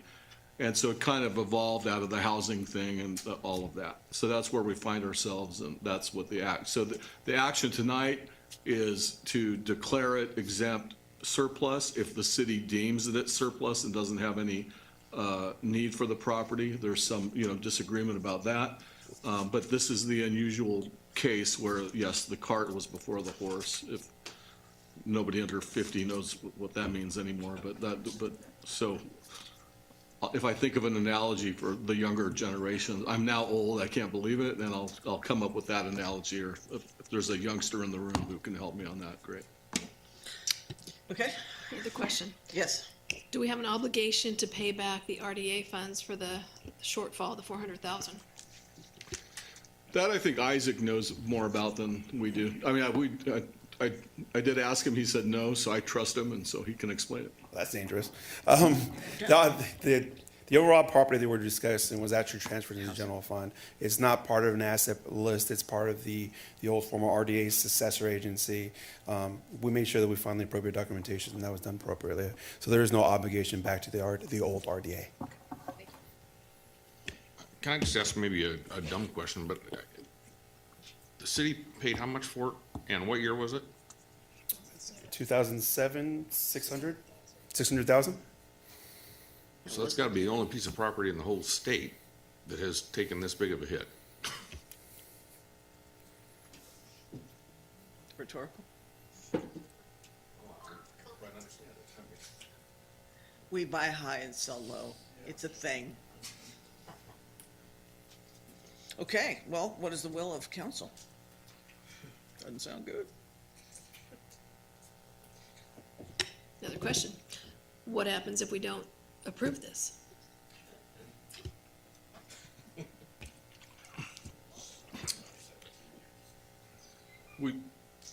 You'll have a contract dispute. Mr. Tice, come on up, sir. Well, you said on another 17 years, it's an option. You know, you keep talking about the $600,000. Nobody knows where that number came from. 2005, the guy that owned it bought it for $190,000, and 18 months later sold it to the city for $600,000. They had a good plan, it was just poor execution. And they paid $600,000 for the first property, and the rest of it fell apart. So, you know, from that standpoint. Again, the options right now, George, we do have an out in the contract. We wrote that in from the standpoint, subject to council approval. But, you know, from that standpoint, again, your options are to set on it for another 17 years. Well, how did we come up with a price to sell it? Two options we looked at from the standpoint, we looked at an income stream. We said, okay, if this was a shell building up, it has no electrical, it has no HVAC, it's basically a block building. Yeah. Yeah, and so to get it to a vanilla shell that would be leasable, and we pegged a lease value of about $3,300 a month and backed into it, and we said, okay, it's gonna take $175 for the private sector. Public sector would probably be double that because you'd be prevailing wage and what have you. So came back to about $150,000 net value and somebody having to put $175 into it.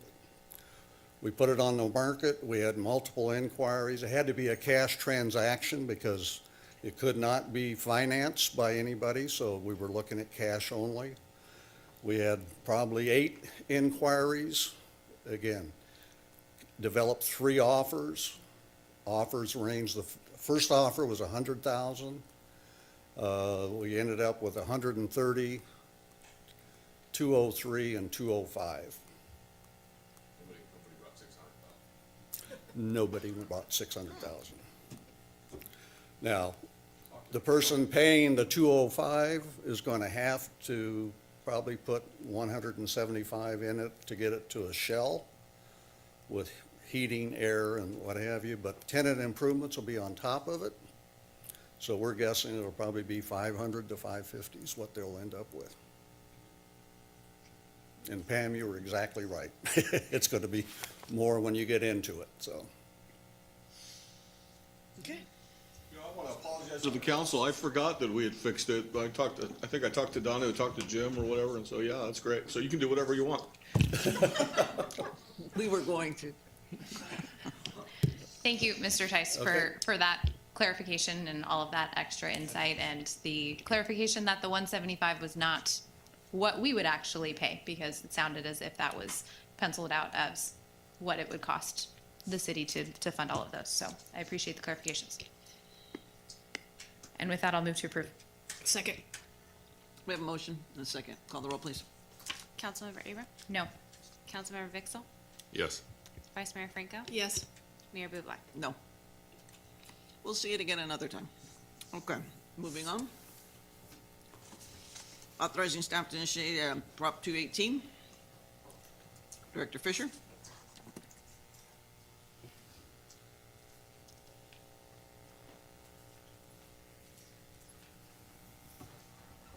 I always feel like I'm bending over when I'm talking in this microphone. Good evening, Mayor Bublak, council, members of the public. I didn't do this last time, but I'll introduce our guest here first. This is Alan High Street. He's been our project manager and our principal analyst on this project. Mr. David Huff, he's our water treatment facility manager. And in the audience, I have Megan Burke, and she's been our legal advisor on this project. Tonight, we're asking council to authorize the staff to initiate the Prop 218 process to adjust the city's sewer rates to be effective January 1st, 2025 through fiscal years 29 and 30. There's been some questions, and I just want to clarify that tonight is not adopting any new rates. This is just authorizing the 218 process, which was a protest process. Staff worked with NBS to evaluate the current financial plan, the rate design, and completed the cost of service study for our wastewater treatment process as a whole. I want to be clear, this is the entire system that goes from what goes into your house all the way through our 140-acre treatment facility out on Walnut Road. The last rate adjustment was performed in 2008, setting the rates for the 5 years following that, the initial adjustment. The primary objectives of this project, I think we talked about last time, but I'll reiterate, that we follow this through the 218 process, ensure that the rates do not exceed the actual cost of service, that the rate design will represent the actual cost of the customer classes that we have in our city, and ensures the revenue will only be used to deliver the essential service. The proposed changes based on the rate and the cost of service studies, I'll just summarize them based on the study. Well, you'll have an increase in the revenue requirements, and I'll go over these, each individually. We had a realignment of the rates to the customer classes, and a redesign of the rate model itself. And the rate model is just how we charge our customers. The net revenue requirements include the total operating costs, funding the reserves, any debt service, and any replacement rehabilitation capital expenses. They do not include any expansion. Overall, revenue requirements have increased annually since the final rate adjustment in 2013. So that's your normal inflationary things. In more recent years, inflationary pressures have yielded nearly about a $4 million budget shortfall. These are projected to continue to trend unfavorably in the coming years. I think we're through the worst, but we're going to go back to the regular inflationary pressure. We did this to better reflect the current cost of service to meet the needs of the operation and ensure that there's sufficient revenue to operate. The cost of service study also looked at the customer classes and determined each class's contribution to the plant. And we base them on 3 characteristics, which is the flow, which is it's volumetric, which is usually it's in gallons. BOD was biochemical oxygen demand. It's the amount of organics that come into our plant, and TSS, the total suspended solids, and that's really like the solids that we can actually filter out. And that's industry standards. The intent of looking at that was to understand the loading and equitably apply the revenue requirements to the classes that we have. So the loading characteristics were measured across the customer classes and compared to the existing revenue contributions. And what we discovered was the cost of service study found that residential customers currently account for about 60% of the revenue, whereas residential customers account for 38.4% of the revenue requirement. Subsequently, the city currently collects about 7.2% of revenue from our commercial industrial, and those are like our schools, hospitals, and restaurants customers, and 32% of the revenue from our industrial customers. And those are typically the larger, like wet industrial customers. But the cost of service analysis indicated that commercial and institutional customers accounted for about 9.2% versus the 7.2% that we currently collect, and our industrials were about 52.4% versus the 32.8% that we currently collect. Under the proposed rates, our residential customers will benefit from a decrease And conversely, our commercial and institutional customers will see an increase in their overall bills. Industrial users have a variable rate. Their flows are measured, their concentrations are measured, so they actually pay for what they use. We're not making any assumptions there. We're analytically measuring those. And they'll see an overall, increase in the cost from a flow, a BOD, and a TSS. And I think last time I missed that, the unit cost is the same for all customer classes. It's just their contribution that changes, and that's where you're going to see the variability in the pricing. MBS and staff looked at our current rate model, look at all our customer classes, and the goal of making the classes accurately represent their actual contributions we discussed, and making them easy to understand and easy to administer for our finance department. The existing rate design that we had over 30 customer classes, which we found was quite excessive. The big changes is we're gonna go for about a third of that. So the big changes are we're moving away from a fixture-based revenue, because back in the day when we didn't have meters, that's how everyone just assumed that the contributions to the plant. So we did a detailed analysis. The water use confirmed that the rate model that meters usage did apply for us. It was pretty consistent among all rate classes. They used about the same amount of water from a residential standpoint. Obviously, the meters, the restaurants and bars and hospitals all change based on their occupancy. Proposed rate design will reduce customer class nearly 2/3, which really ended up allowing us to save about 60% of our overall administrative charges, and that savings we pass back to our customers. In getting in front of our industry, so we staff held one-on-one meetings. Mr. Huff and Director Sims, we met with all our significant industrial users and talked to them about the upcoming changes and let them know what we're doing. We also are going to have a public outreach where we have a dedicated website where someone can go in and they can type in their current sewer rate, and they'll give you the proposed sewer rate, so that there is no question about what your rates are going to be. We're also going to train our staff to answer phones and answer any questions that may come up because of it. We're looking at the next steps upon council's direction to proceed with the 218 process today. Notice will be sent out to all customers and property owners in accordance with the 218 process. Please note that only one vote can count for parcel. So if there's a tenant in there and they both make a protest, only one vote can count. And as soon as, but not before, October 8th, we will have a first public hearing. City Council will count all protests, and if it's determined a majority protest does not exist, the council may adopt a resolution approving the five-year schedule of sewer rates pursuant to the analysis included in the 2024 Sewer Engineers Report prepared by Corolla Engineering and the 2024 Sewer Rate and Fee Study prepared by NBS. The City Council will also consider the introduction and the first reading of an ordinance amending the Turlock Municipal Code TMC Title 6 Sanitation Health Chapter 4 Sewage Disposal Article 7 Sewer Service User Rates. This October 22nd, the City Council will consider the second and final reading of the ordinance of the TMC Title 6 Sanitation and Health Chapter 4 Sewage Disposal Article 7 Sewer User Rate. That's a lot to say in one sentence. Apologize for that. And then subsequently, January 1st of 2025, we will implement the new sewer rates.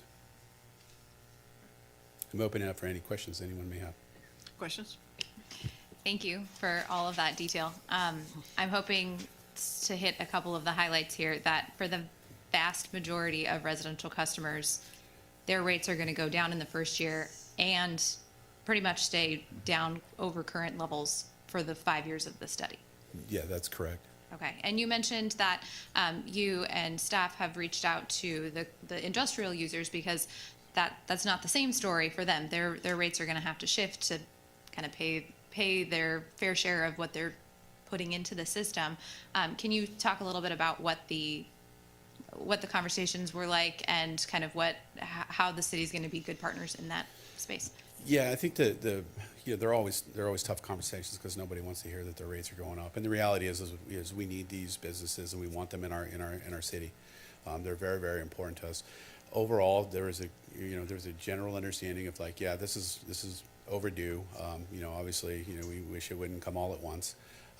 But the city has really, worked hard, and I think the one resounding thing from all of our meetings, we met with, 15 of the 18, and we're still chasing down the other two significant industrial users, the other three significant industrial users, is our pretreatment program is the city has always been willing to work with our significant industrial users to help them lower their contributions, understand if there's an outlier, Kevin will go out and take another sample, and we play, the game of averages because, just like our sewer rate study, like you could have one bad sample in a day that's not representative of your total.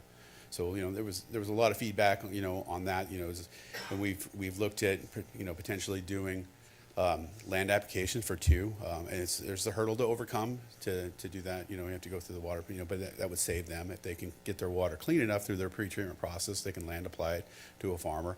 It benefits our groundwater sustainability plan, and other things. And that's something that can't happen, right away. There's a permit process, and right now the water board is a year backlog on any type of permits that you put through.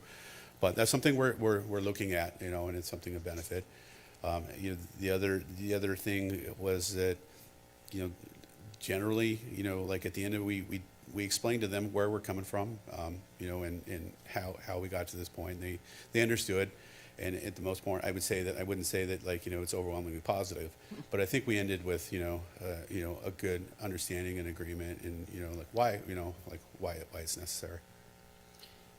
So the educational process that you talk about that they might not have taken advantage of, how long does that typically take to start to process it themselves at their facilities so that it's not as costly?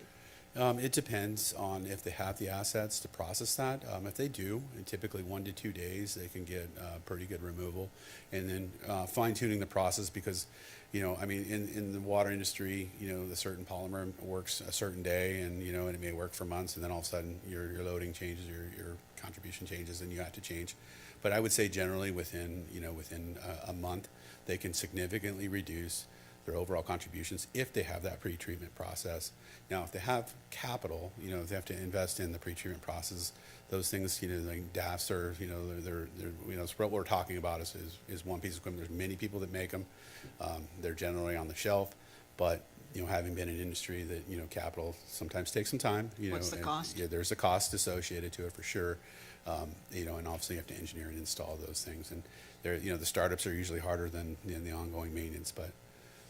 And then, if this is applicable, don't we take some from another city north of us and some of the county areas? Is that increase part of this too, or is that considered residential? That increase is part of that. So we do take water from Keys and Tenera Community Service District. They're billed on the significant industrial users, but we looked at the revenues, or the rates that were coming in. They're very consistent with our cost to our residents per capita. So, and in series they have their own dedicated pipelines, so we didn't associate any cost, for our collection systems, and and Tenera does share some of our collection system, but we looked at it with open eyes, and I think that shows that our rate study is pretty solid because, when I say everybody pays the same cost per unit, when we looked at, how many households they had on there, it was right on par with what we're charging our residents. Councilman? Yeah, just a question. This is kind of two questions in a kind of a big picture way. Number one, are we good at what we're doing? Yeah, we look at, from a standpoint of process optimization, that's where our biggest savings is. And are we using the right amount of chemicals for the job that we needed? And I know that, and I can probably bring Mr. Huff up to speak to it. He's made over the years, he made several huge improvements. Looking at the regulations and saying, is this really necessary? Is this chemical use necessary? Are we going to meet the regulation without it? If we can do that. Do you want to? Maybe talk a little bit to that. Oh, man, he's going to go on a soapbox. He loves this. Where's your bottles? So over the next 30 minutes, we'll be no. We've had several processes that just want to go in there and just add chemical. When you look at these chemicals, are $3 a gallon. It probably costs $700 a day to operate. So the question we asked ourselves is, do we have to run it? We went from a time we ran it 365 days a year, and we're down to 14. So putting these little KPIs in place, making sure we're using it only when we need to is really going a long way. And really to the bigger picture is if widget company ABC is looking at Turlock, I mean, are our sewer rates something that would be attractive to a new business? Not right now. Well, I mean, that's a good question. You know, everyone who, you know, we're not the only, you know, organization or city that's seen, you know, these huge cost increase, you know, chemicals.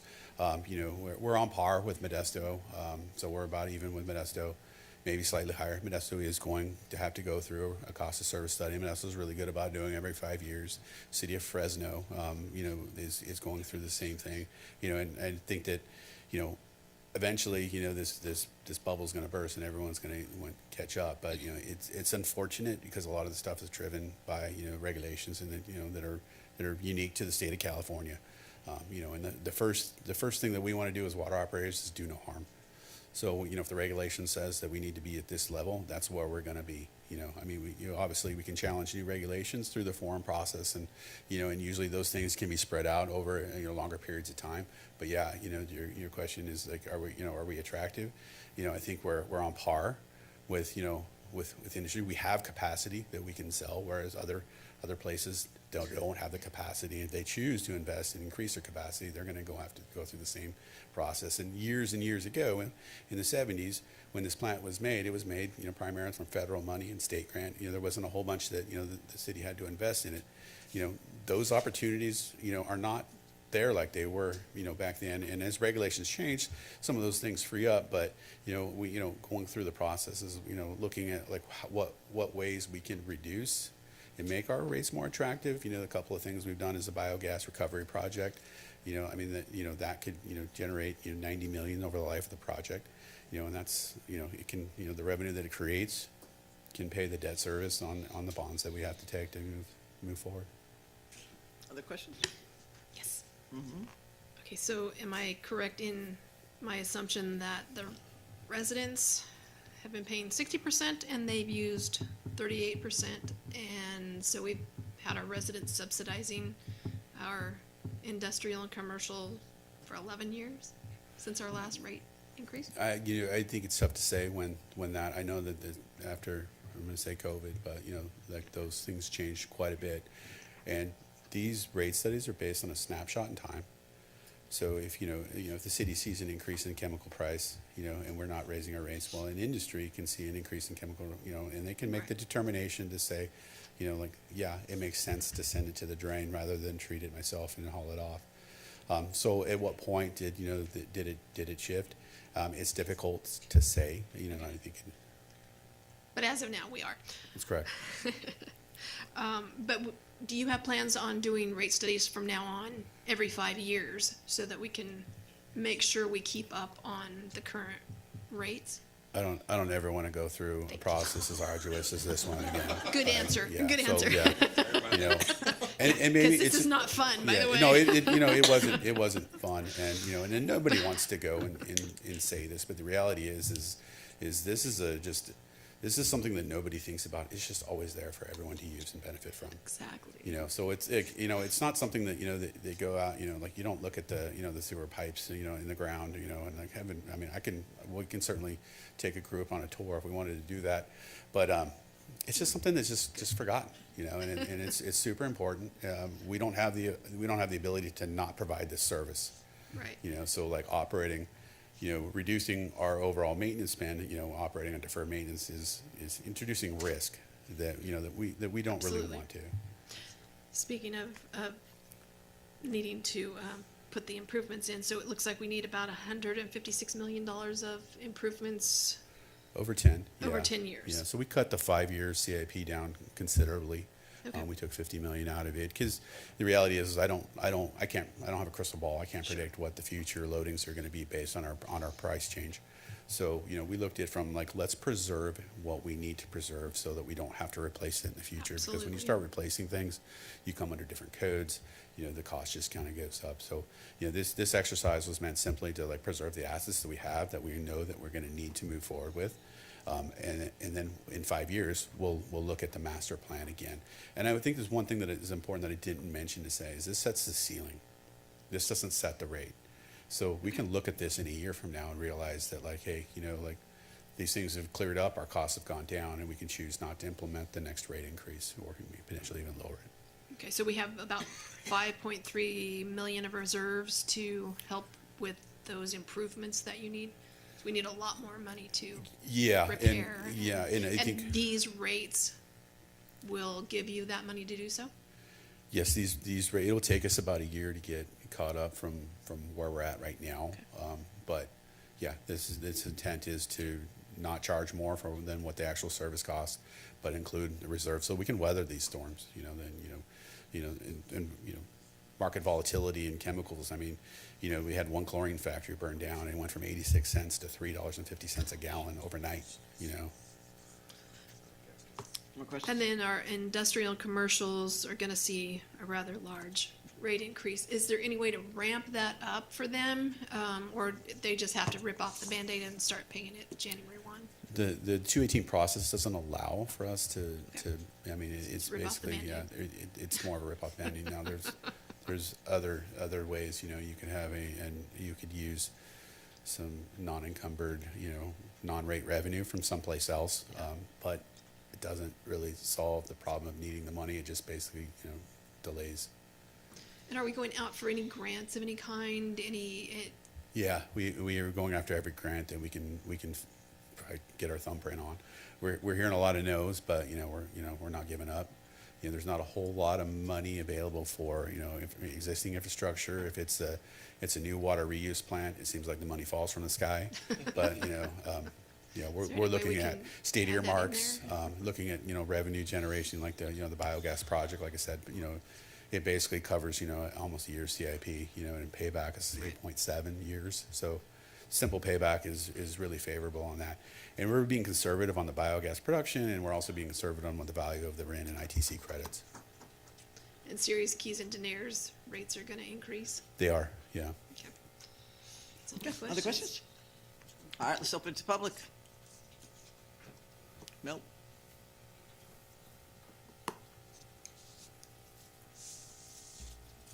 Yes, I'd like to thank you for the time and effort you put into this. It's just basically getting back to reality, and it's making things equitable, and that's the way they should be. And it's not something we want. It's like we had to put in water meters on all of our water. Every house has a water meter now. That wasn't here 10 or 15 years ago. These are just changes that are happening everywhere. And I've talked so many times about we live on a finite planet. As you get more people, everything's going to cost more. As you use up more minerals, everything's going to cost more. So it's just a fact of reality, and they've done an excellent job in figuring this out and talking and interfacing with the industry. So I think everybody understands it. It's just part of reality. We've got to do this. It's not necessarily what we want, but there's a lot of things we have to do, including our air quality, our getting rid of plastics. Eventually that's got to happen. We cannot continue to poison ourselves with plastic. Okay, I'm getting off track here. Anyway, thank you for the wonderful job you did, and it's really good work. Thank you. Anybody else? Okay, let's close the public comment, bring it back. Move to approve. Second. Wow, I had one question, just real quick. They were adults when you talked to them, but they did call later, several, and some have like some hardship, like planning your fiscal. You don't just expect to put another $200,000 out there or something. So is there any way that you can work with them offline to get them? I mean, we don't just tell somebody you can't flush your toilet, right? So, I mean, if we can handle it for residential, can we help those few that are like, hey, I didn't put this money into this. I just need to get deferred just for a little while. Is there an offline conversation that could be had? I mean, possibilities are always, there's always a possibility of that, but I think from a legal standpoint, we can definitely work with them. Okay. But I don't think that, I don't say we're going to discount it anyway. We could work out some sort of payment plan. Okay. We have a motion second. Will you call the roll, please? Councilmember Abram? Yes. Councilmember Bixel? Yes. Vice Mayor Franco? Yes. Mayor Bublak? Yes, passes with the 4-0. Thank you, Director Fisher. Mr. Huff. Okay, and Mr. Morris. Or not. Look at that, Mr. Fremming. He just handed it over, I can see. Good evening, Mayor and Council. My name is Stephen Fremming, Principal Civil Engineer. I'm in the Engineering Division, and I'm here to talk about the CIP update, the Capital Improvement Program. And I do have a presentation. I hope it's ready.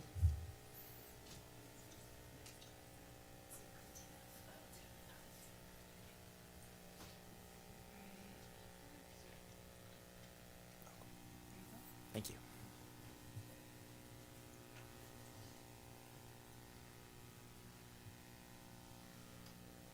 Okay.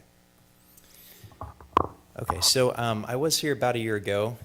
This is a 5-year capital improvement program update. So last year we did fiscal year 23-24 through 27-28, and now here we are for the next fiscal year.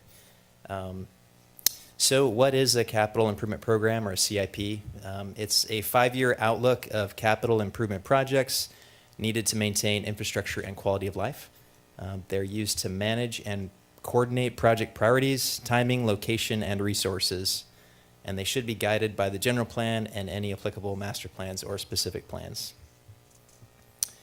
Why does the city need a CIP? It's required per Government Code Section 65103 that states each planning agency shall perform all of the following functions: annually review the capital improvement program of the city or county and the local public works projects of other local agencies for their consistency with the general plan, pursuant to such and such. So this did occur last month with the Planning Commission. They did review the capital improvement program, the same one that was included in the agenda packet. And now the next step would be to bring it to City Council for approval of that, the final approval. So the CIP, it's a listing of projects. We have many projects from various different sponsors within the city. They're infrastructure projects. They're either rehabilitations and repairs or potentially new facilities. And really it is a listing of all those known things that are just hanging out there that the departments are aware of it are needed. Not necessarily that the funding is there or that we're very secure on the timing that they would happen, but more that it's a need. Kind of viewed as a bit of a wish list of projects. And it helps us to kind of prioritize and understand what's coming down the pipeline. So we have 185 projects listed. Their total estimated cost is $305 million. And this isn't in reference to, for example, the 218 process, the new sewer projects that would be considered. This is just the list that staff came up with during the spring of 2024, and not every single project that's on any kind of listing, but rather what's made it into this CIP update. It includes all these different categories of the work areas of the city, from fire, police, to IT, streets, signals, water treatment, sewer, storm, parks, housing, airport, transit, and administrative projects. So again, they're kind of necessary projects, have been put on the plan for a reason, but not necessarily budgeted and ready to go for construction or design right away. So what does it look like? It consists of 2 parts. The first part, a few sheets, is a summary of breakdown by project name, and it gives where the account for the funding is to come from, if known. And then it provides a breakdown between if there's grant funds plus local funds, and then an estimated kind of expenditure plan of over those 5 years, where do we see those costs landing. And then secondly, behind the summary sheets, there's detail sheets for each project that we work with each sponsor to develop. And it includes a description, justification, why it's being considered, and then also a breakdown by phase, really, from design through environmental right-of-way, through the design, bidding, and construction phases. So this kind of gives us a nice little look of what the project entails, why it's needed or necessary, and when we think it might occur. So what projects need to be included in the CIP? This would include all public works projects defined as construction, reconstruction, erection, alteration, renovation, improvement, demolition, and repair work involving any publicly owned, leased, or operated facility, painting or repainting, And it does not include maintenance work, which is routine, recurring, usual work for the preservation of or protection of any publicly owned or publicly operated facility.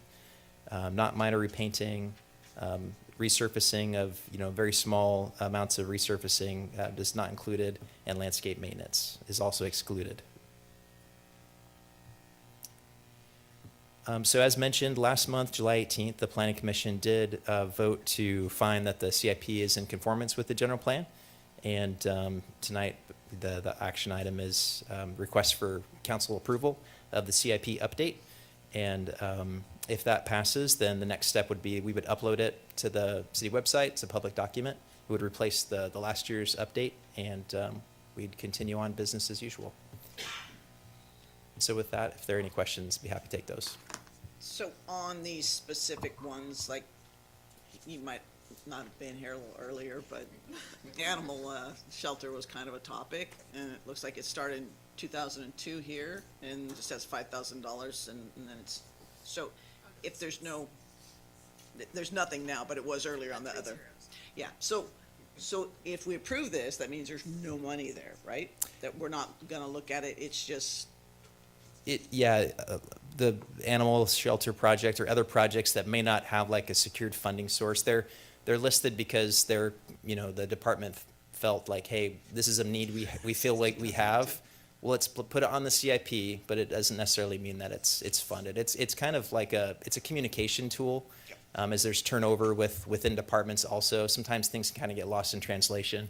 It's like, oh, what about that one project? But this is kind of a record of, these are all the things that we were aware that we needed at one time, and it can change year after year. Vice Mayor?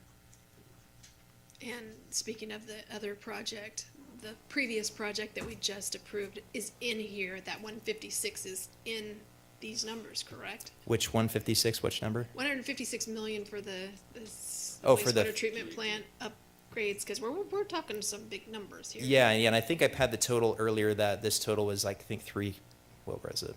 I think it was like 300. It's in there as well, so we're not talking about 156 plus this 305. Oh, no, yeah. And Thank you. as mentioned, I don't know that we captured all those sewer CIP projects in this one. It was just whatever staff at the time in spring 2024 shared It's in with there. us. Okay. But yeah, no, this would not be in addition to that, yeah. Thank you, appreciate that. Yep. And we update this every 5 years, is that correct? Well, we actually update it yearly. year. It's Okay. it's So like a this is- 5-year rolling period, and we kind of like to have a 5-year outlook, Okay. and then we update it yearly. Do we have a percentage of completion that we did from between last year and this year? I believe we put some information in the staff report. I'm sorry, I did not print that out, but I believe we put in the number of completed projects and kind of what changed from last year. And I apologize, I don't have that right offhand. Okay. All right, thank you. Other questions? Okay, let's open it to the public. Close it and come back. Move to approve. Second. We have a motion and a second. Will you call the roll, please? Councilmember Abram? Yes. Councilmember Bixel? Yes. Vice Mayor Franco? Yes. Mayor Bublak? Yes, it passes 4-0. Thank you, Mr. Fleming. Okay, city manager updates are written. And council comments and items for future consideration all at once, please. It was on there.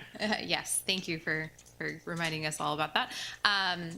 Thank you to everyone involved in National Night Out, from the public to staff that were there to help put it on, to, I know, Melanie Suffolk really leads the charge on all of that. So it was a great night and a lot of fun, and really, I was very happy to be a part of it again.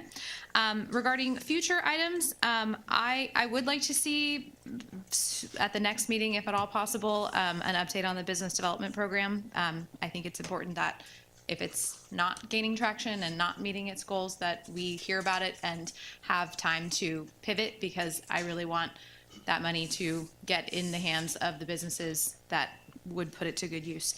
And then the item was listed a couple of times, but not mentioned, the 16-17 Colorado update.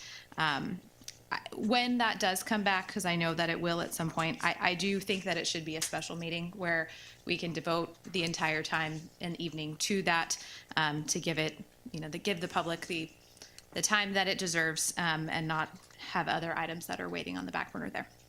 And that's it. Echoing Member Abrams' comments about National Night Out. That was fabulous. Thank you to your staff. The comments I received from the residents were 100% positive. They were enjoying it. They had a great time. So I really appreciate all the efforts that your staff put in.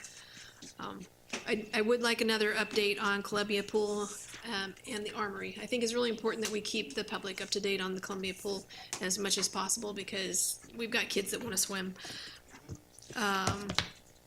Lots of great comments on Pedris. So thank you to our staff for the repavement of Pedris.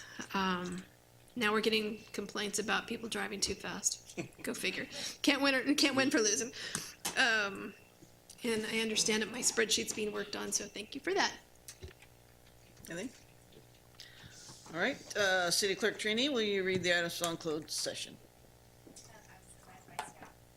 Sorry, I was advised by staff that there's no update and therefore the item will not be heard. Okay, then we are adjourned until the next meeting. Thank you.